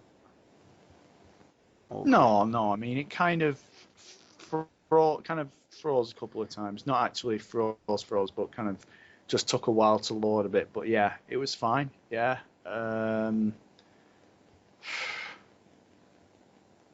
just, but yeah, as also we were talking about YouTube and Twitch, and do you use a lot of Twitch? Because we've got Crazy Horse. We did our first Twitch stream on May the 4th. We did I saw that. We did a Star Wars stream for a few hours, which, we being our first one, we ran into a few problems and it didn't go as smoothly as it should. But we are looking to do more streams now. It's just a case of getting organised. And there's been talk of me continuing my Resident Evil Let's Play on Bank Holiday Monday with a Twitch stream. So that looks like it's going to be a thing. Nice. That should be me aimlessly wandering around for a few hours on Resident Evil. On Bank Holiday Monday, we'll be probably be live streaming that one. For me, I'll definitely watch that. Yeah, I mean, the Star Wars one was fun. Yeah, I said Super Star Wars my favourite Star Wars. No, Knights of the Old Republic. I got that recently on the iPhone. Is it on the iPhone now? Wow. Yeah, it's on the iPhone and iPad, yeah. Does it play well? It's, from what I've played, it's all right. It's a bit fiddly. You got to get used to it, but it looks all right. It's nice. It's not been given a graphical overhaul. I'd really like to see it more on, released on the on XBLA. That'd be amazing. Yeah. Given like a HD overhaul, both of them, and even a third one. I know obviously people technically class the Old Republic as the as kind of the third Knights of the Old Republic, but no, a true sequel or a true next gen. Yeah, not an MMO type thing. No, it's like, cause, I mean, BioWare apparently they're on about releasing the Mass Effect trilogy on the Xbox One, but why? Do you think they should or not? I don't think it's justified, to be honest. I can't see. It's taking people away, from Mass Effect 4. I can understand Mass Effect 4 being a next-gen console game, but I don't know. I don't see bringing a compilation is justified. I'd much rather see them try and develop some kind of crossover, maybe, but rather than releasing all three, because I'm guessing most people have still got the 360s. Yeah. So, I mean, we can get on to something about the 360 in a minute. Yeah, supposedly. To be honest, some members of the of like Gamerkit, for example, they either don't have the 360s anymore, or they kind of put them away. Some still do, but a lot of kind of focus more on their Xbox Ones. It's only when you get certain games like GTA Online or some with games with gold, or they're having, like, at the minute while at the time of recording, a few got back together to play Defiance, because that's they used to love that. Was a massive game at the time on Gamerkitten, and that's going free to play soon. But yeah, a lot of people are some people still keep the 360s, but a lot are kind of more focused on the ones. And I think myself included at the minute, just focused on my 360. Although there has been talk recently, apparently an emulator to make the Xbox One backwards compatible. That'd be interesting. So I think a lot of people are trading the 360s then. If they could find a way for them to work on the Xbox One, I think then they'd get a lot more support. I don't know whether it's a technical possibility or not. I don't know. 'Cause, I mean, wasn't it Microsoft who was saying that it just couldn't be done? But yeah, I mean, like the whole DR, they could get away with the arcade games, yeah, but the actual, possibly the arcade games, but not the disc-based games, obviously. See, I'm still a firm believer. I've said this to Liam many times during our heated debates, that I don't think we've seen enough on either the Xbox One or the PS4 platform to justify the launch of a new a new generation of hardware. I don't think what we've seen has been a big enough leap, in my opinion, to class it as next gen as such. I mean, like The Last of Us, you know, like, yeah, it's, I know what you mean. It's like, I know that's been announced for the PS4 as well. Liam will be happy about that. As will I. I'll get to play it now. Yeah, yeah. Oh, yeah, you because you've got your PS4, yeah. I know what you mean. A lot of people are kind of, I mean, like, there's been all that controversy you said about Watch Dogs, you know, where apparently the graphics haven't been up to scratch, and yeah, people have complained, saying, you know, I think some people have kind of said, yeah, but the Xbox One still hasn't. It's nowhere near its graphical kind of capabilities yet. Which you'd kind of expect with it being new consoles, I guess. But Yeah, yeah. I know it's going to take time on both platforms for people to get used to it and learn how to use it. It doesn't feel like a new generation on either of them. It's a shame though. I mean, because I mean, like every time you see a new game, like they did it with Titanfall, they had the graphics comparisons, and it's like, is that really? It's like the PC Master Race, and you know, do people really have to be snobby about that? No, yeah. I mean, you're always going to get that, like you said, the PC Master Race, and now against PC gamers in general. No, But you do get, like you said, you get those who, yes, the PC is powerful. The PC's always going to be more powerful if you've got the funding. Skyrim, yeah, and stuff like that. I mean, if you've got the funding to build yourself a PC, then yeah, you know, by all means, go for it. But oh yeah, no, nothing against them. Yeah, I agree. it was I believe that was one of the main reasons people used to buy the consoles at one point, was because you didn't have to have that knowledge base to be able to build a PC. Yeah, and you were pretty much guaranteed a decent machine that was going to last you 5, 6, 7 years, and still play all the latest games that came out without having to spend the hundreds and hundreds on upgrading every 12 months or so. But now I just don't know. I just don't see it being worthwhile getting an Xbox or a PS4 yet. No, I'm holding off still.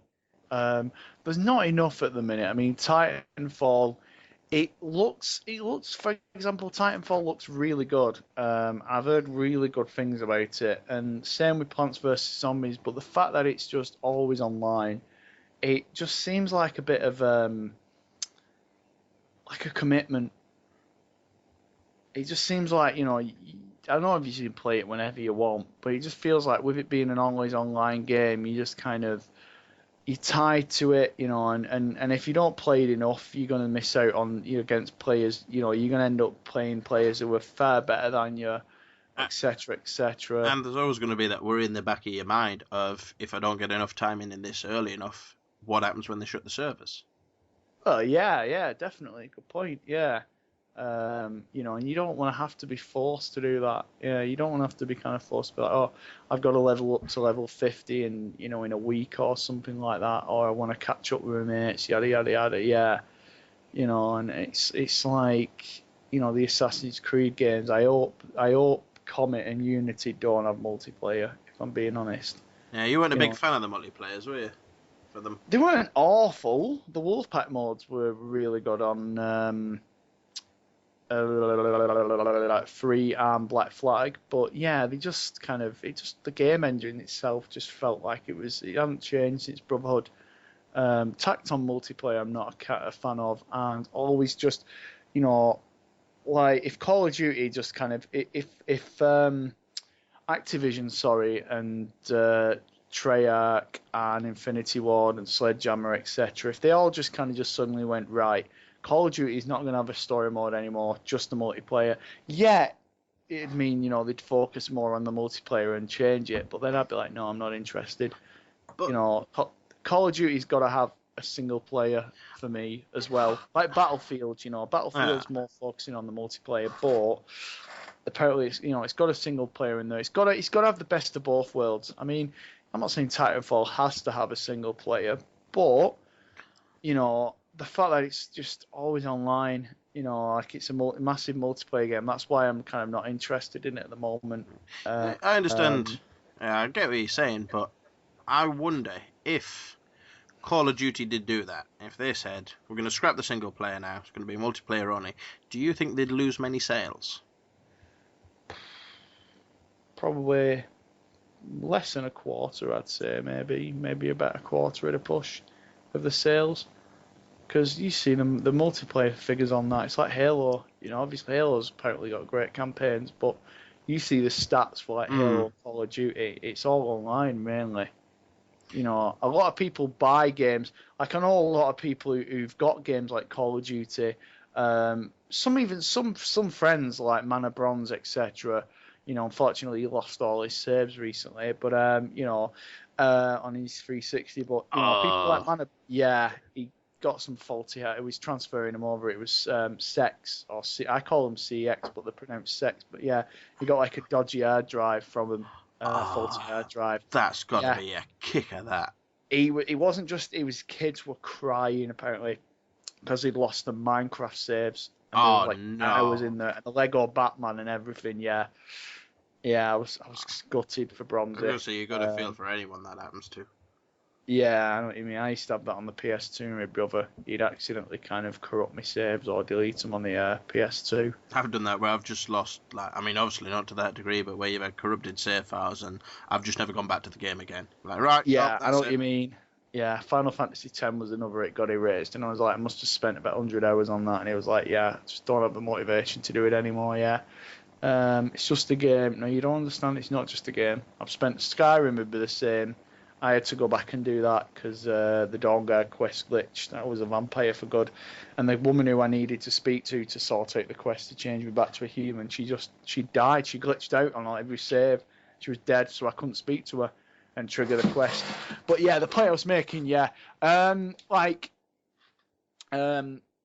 think, like for example, we're saying about Brucey and Gablan, etc., and people like that.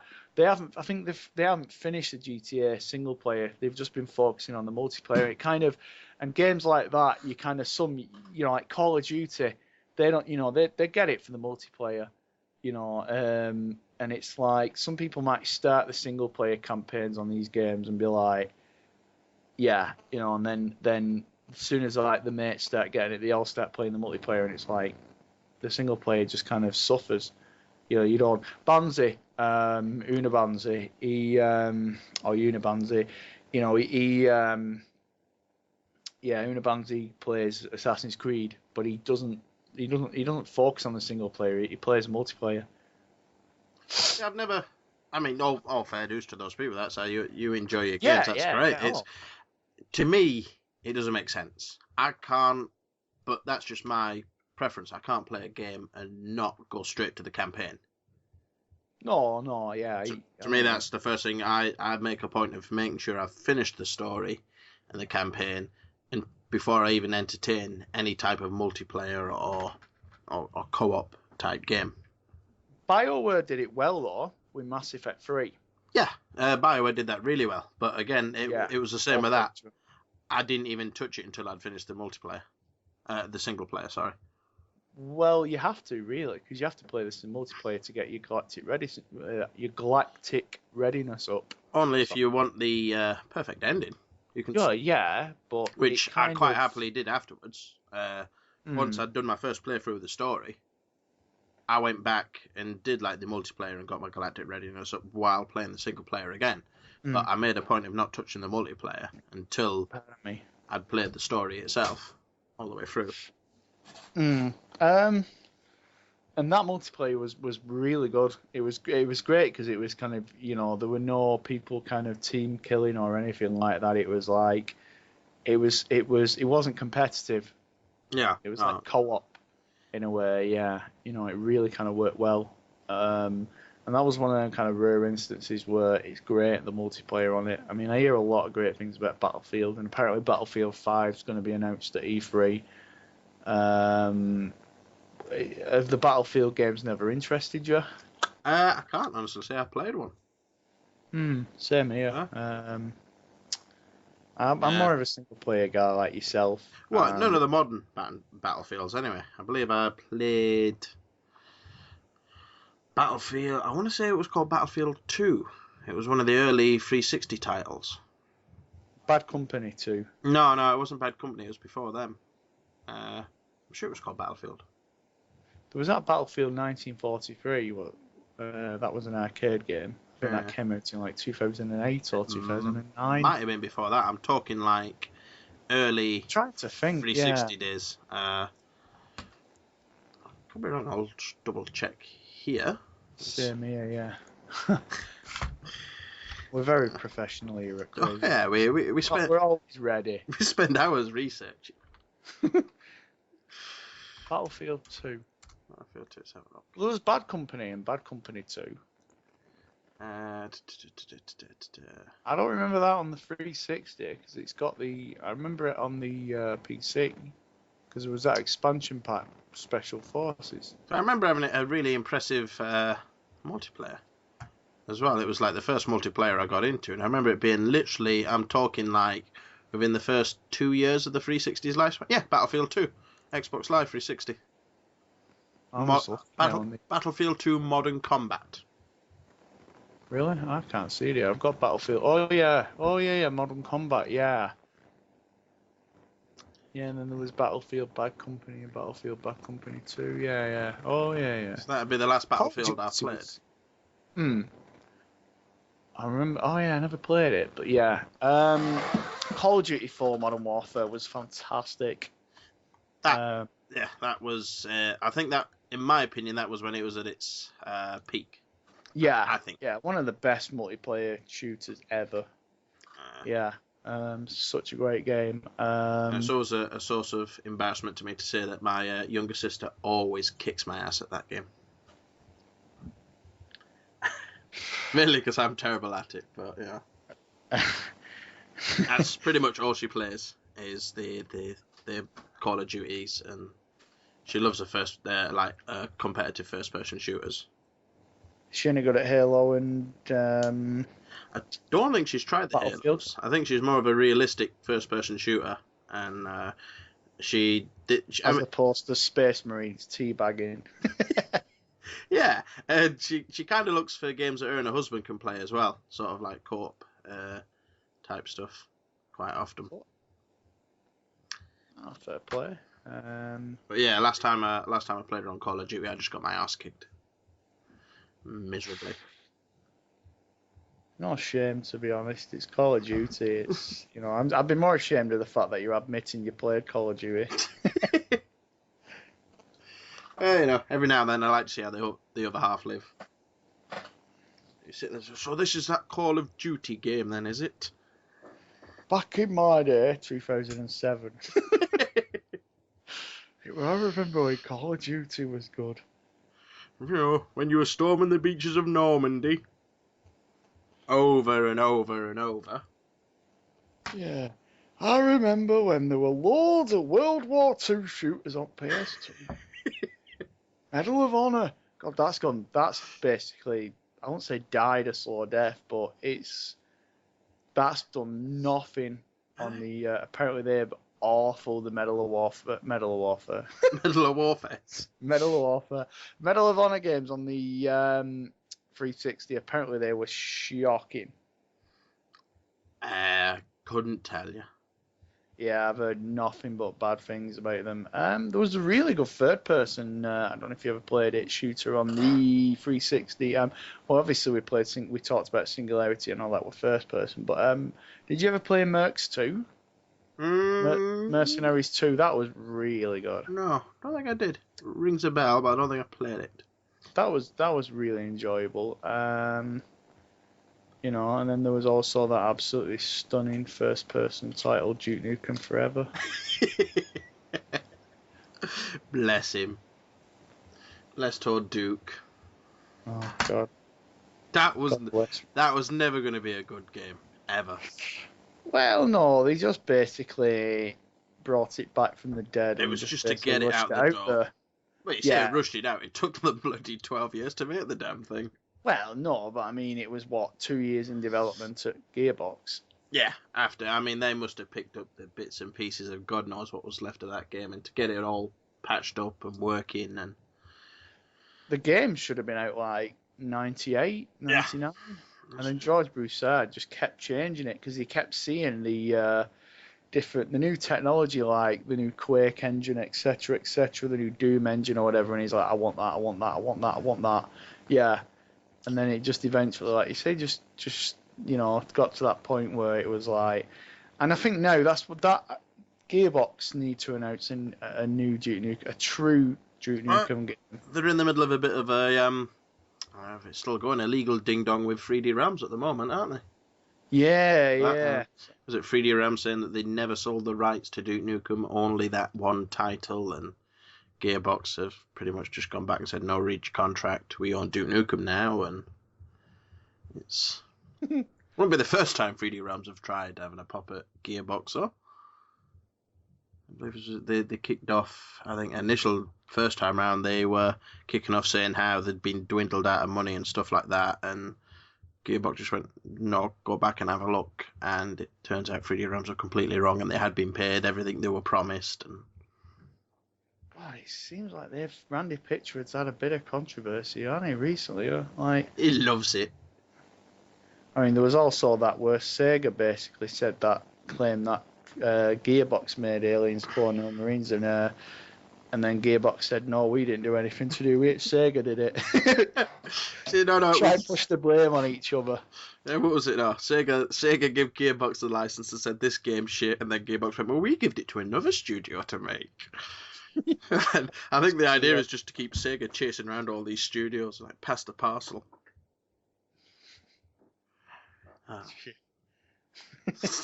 Anybody remember when Sega used to make consoles for a living? Anybody remember when Sega used to make good Sonic games? Yeah. You mean, what was it? Sonic the Hedgehog 3 was the last one? Well, Generations was alright. Adventure. Yeah, I've still got horrible memories of Adventure's the Dreamcast title, isn't it? Yeah, and Adventure 2. And Sonic was Heroes. Heroes was a kind of tag team thing. Yeah. Then there was, what was the other one? Sonic R for the Sega Saturn. Yep. That's god awful. Oh, Sonic Free Riders for Kinect. Ugh. Yeah, I remember that there was a rumor recent. Well, it was a few months back. It was a stupid mock-up. Speaking of Sega consoles, but there was one of them stupid internet rumors of the Dreamcast 2 being made. I heard that. I just assumed it was an April Fool's joke. Yeah, I saw it on April yeah. 1st, but yeah, it was the Dreamcast 2 was coming out. I was like, yeah, haha, whatever. Yeah, it was like, what was the other one? The Xbox One with Half-Life 4. Free. Free, sorry, yeah. Come on, everybody knows Valve can't count to free. They can't. They won't even do episode 3, yeah. Never mind Half-Life 3, yeah. I mean, I'm surprised they've not even done it. Yeah, see, there won't even be a Left 4 Dead 3. No, I just think Gabe Newell's trolling everyone with it. He's just sitting there pissing himself laughing because he makes all these brilliant games. Gets them to number 2. He's just a Steam console, yeah. Gets them to number 2, and then just goes. As I was saying, he gets all these great all these great games, gets them up to the second release, and I was like, oh, when's the third one coming out? And they just goes, nah, then walks off. Well, it's like the Fawlty Towers kind of thing, isn't it? Where he only did like 2 series. Ricky Gervais as well, he only does like 2 series of things, and it's like that with Gabe Newell, yeah. He just releases 2 games and then, yeah. It's like he'd be such a bastard in a movie trilogy because he'd just leave you on a cliffhanger. Just halfway through the film, just goes, I'm done, and then walks out. Yeah. Credits roll. It's like, Luke, I am your. See you later. Dun, dun, dun, dun, dun, dun. Gabe Newell's Star Wars. Yeah, Star Wars Episode 3 to be continued. Either that, or he just really starts trolling people and skips the third one and just goes straight to the fourth. Yeah. And you're like... And the fourth one's just references to what happens in the previous episode. Fun, yeah. It's but it's all in comments, yeah. It's not actually on film. Yeah. He's just oh, you remember when we did that thing in the last episode that was so funny, weren't it? Yeah. That huge reveal Darth Vader did. Oh! He's just sat there with Greg Miller from IGN, yeah. Speaking of Star Wars, though, they have recently announced the cast for episode 7, Yes. part yes, 1. I know. Well, episode 7 actually. Sorry, yeah, not part 1. But yeah, it is technically part 1 of the trilogy. Yeah. Happy with the casting and things like that. It's good to see the old cast back. Don't get me wrong. Yeah. That's great to see them handing over the torch. I'll be All honest. lightsaber. All lightsaber, yes. The only person I recognised out of the new casting was Andy Serkis. I couldn't tell you any of the others. He's made a career out of wearing a suit covered in balls, hasn't he? And that's not a filthy joke, by the way, children. Yeah, I mean, isn't one of them from Game of Thrones or something like that? I think so. I'm not sure. And there's John Boyega from Attack the Block, which is a really good movie you should check out. A few, I'd heard of a couple of them, but some of them, I think one of them was this young girl called Daisy. I apologise, obviously, to her if she's watching this podcast. Just because she's watching this podcast, we're sorry. Yeah. No, I mean, when she's in between filming Star Wars, because that's where all droids go. You know, they go to Crazy Horse Gaming. Mm-hmm. But yeah, she's. I think she's gonna play Leia and Han's daughter. I have a feeling, and they got Max von Sydow, which is blatantly obvious he's gonna play a villain. Yeah. Oh, sorry, I recognise him. I recognise Max von Sydow. And Andy Serkis is just gonna be an alien. You know, he's gonna be a CG alien. Yeah. So, but he's going to be a main cast CG alien alongside Chewie. Yeah, because they got Peter Mayhew back, haven't they? Maybe he's just going to be Gollum. They're just bringing Gollum into the universe as well. Well, they did bring E.T., didn't they? Yeah. Maybe that's Although it. I love that kind of tie with E.T. and Star Wars. Have you seen it? Maybe that's it. You've just nailed it. He's going to be E.T. Yeah. Luke's been training E.T. to be the next Jedi Master. Yeah. No, Elliot. Elliot's his Padawan. Ugh. Yeah, I'm just looking through the cast now, and I think Adam Driver. I think he looks like he's going to play one of the villains.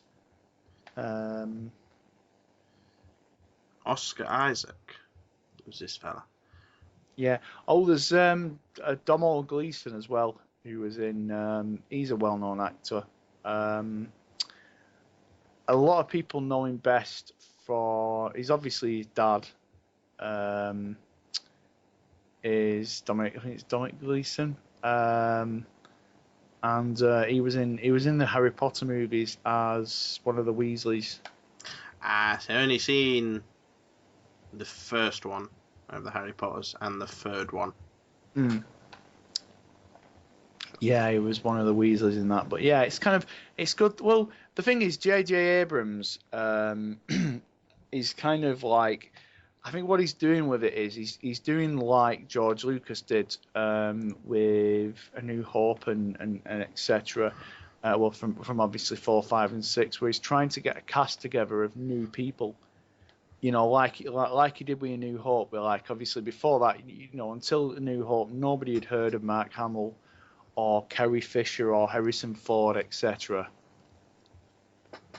Yeah, it's. I think it's good that they've taken the franchise away from George Lucas. Obviously, I'm a bit dubious about J.J. Abrams. J.J. Abrams, no, he's a fanboy. He cares about the franchise. I mean, Yeah, but I don't know. Didn't he say that about Star Trek as well? Yeah, I know you weren't keen on that, but he cares about the franchise. Star Trek, you know, the 2 Star Trek movies weren't bad. Yes, they There were. was a lot of lens flare, but They were bad. They were bad films. I wasn't massively keen on Chris Pine, but you know, the rest of the cast were. He wasn't bad. They weren't bad films as standalone films. I can't believe that you didn't even like Benedict Cumberbatch. He was amazing in Into Darkness. As Khan. Khan! Yeah. See, that just You knew that would come in. it just felt like pandering to the crowd though. That it was, oh look, we've got Khan in here. Oh, no, No, I'd rather them come up with something original. As films, as standalone films, I think they'd make good sci-fi films. I just don't like them as Star Trek films. Hmm. Maybe the next one will be different. I don't know. I know they've got a different director on board now, haven't they?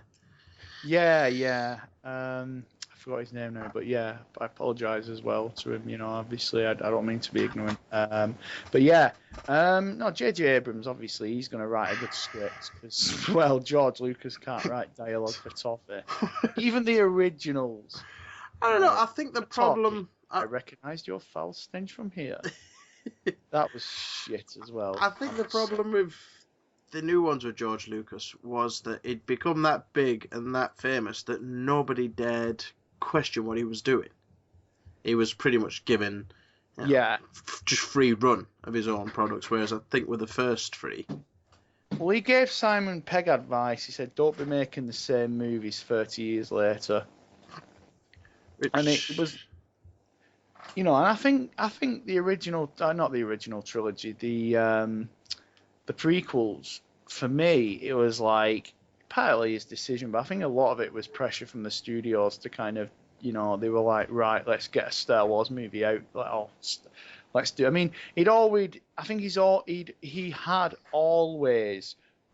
planned to do 9 movies, but you know, it seems like a lot of it was studio pressure as well. It's like you could see with Jar Jar Binks, he kind of regretted that when he kind of gave Jar Jar less lines as the prequels went on. I think everyone regretted Jar Jar Binks.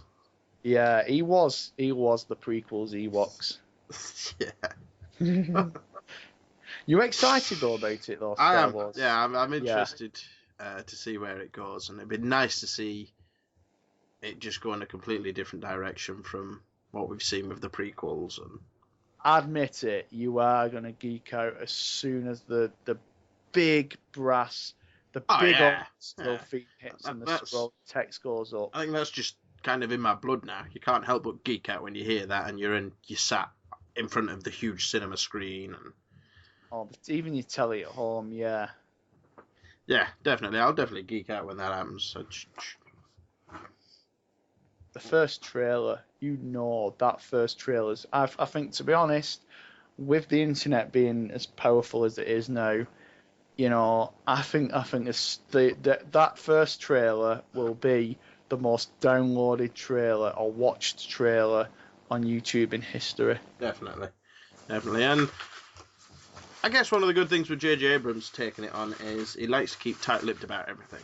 I guess there'll be very little story-wise being revealed. So, well, there was that thing that today. Have you seen the video where it's you can actually win a part on the film? You can also by donating to a charity. I forgot what it's called now. There's a video. It's actually showed him in Dubai where he's filming it. Is it Dubai? Not Dubai. Tunisia. Oh, it was Tunisia. Abu Dhabi. Abu Dhabi. So it was Abu Dhabi, yeah. And it showed him, and it showed like some kind of goat alien. I'll send you the link, and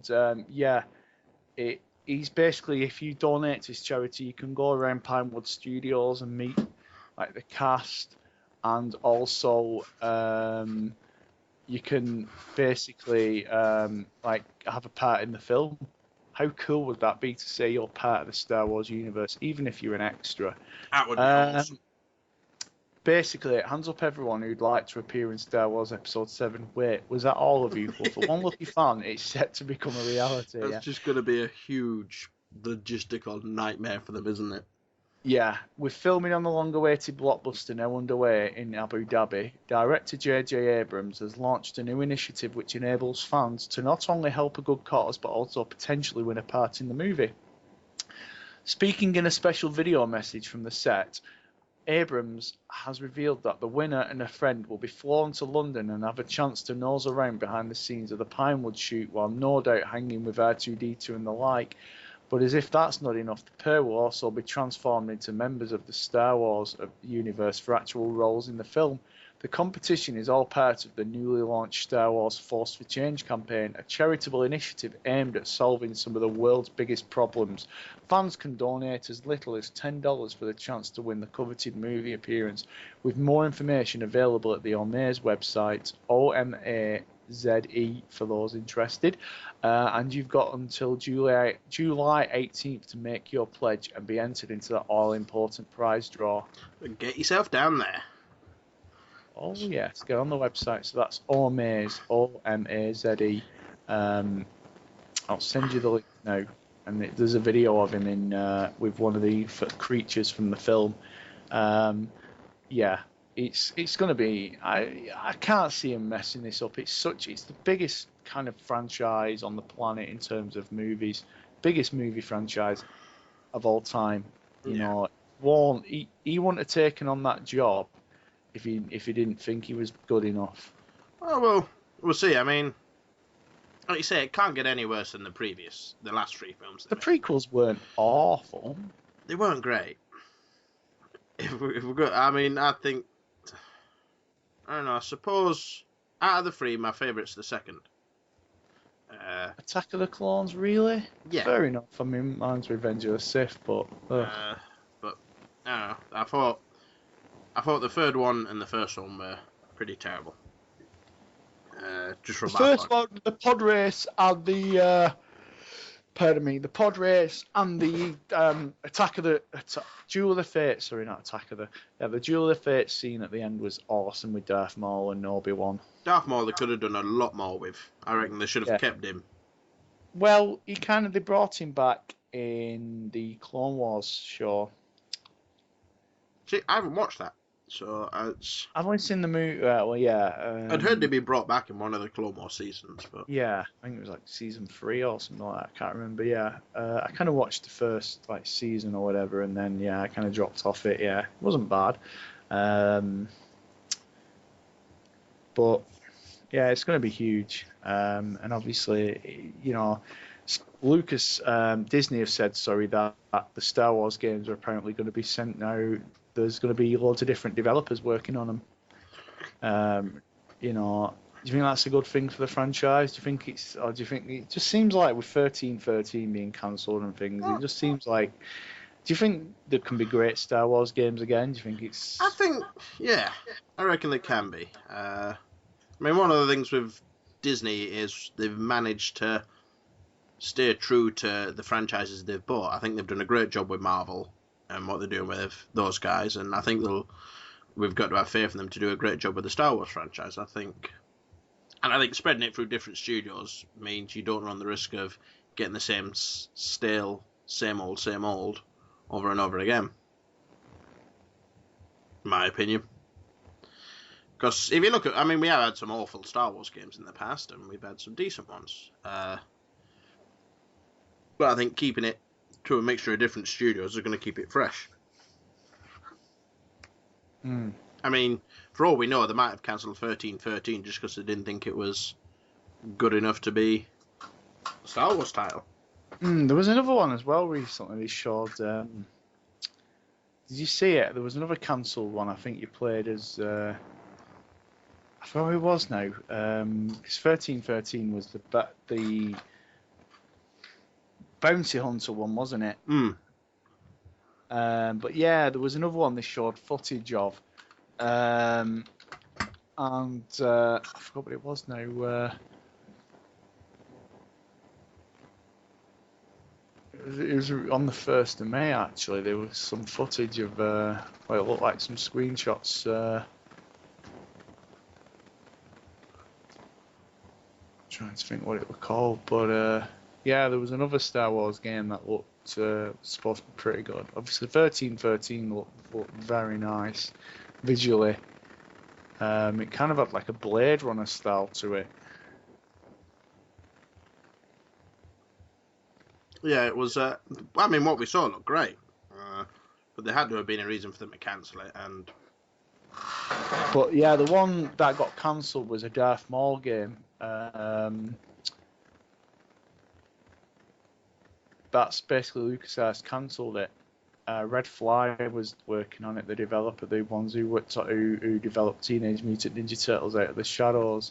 Yeah, and it was, obviously it put you in the kind of shoes of Darth Maul as this kind of massively powered Sith, sorry. Codename Damage. Not enough games that do that. Stick you in the boots of the Sith. Yeah. And not have it as in some twist that you forgot who you are or you've gone over to the light side. It'd be good just to have a game where you are just a Sith Lord, you're a nasty bastard, and you just go around, kicking puppies or something. Drop kicking kit and using force lightning on just animals, on your pets, We should do this, we should trademark this. Yes. Emperor Palpatine just throwing his hamster around with force push. And turn it into like a Sim style game. Something, the little bastard. On that note, I think before we get PETA, we should end the podcast. Yes, I think kicking puppies is a high end for one of our podcasts. So.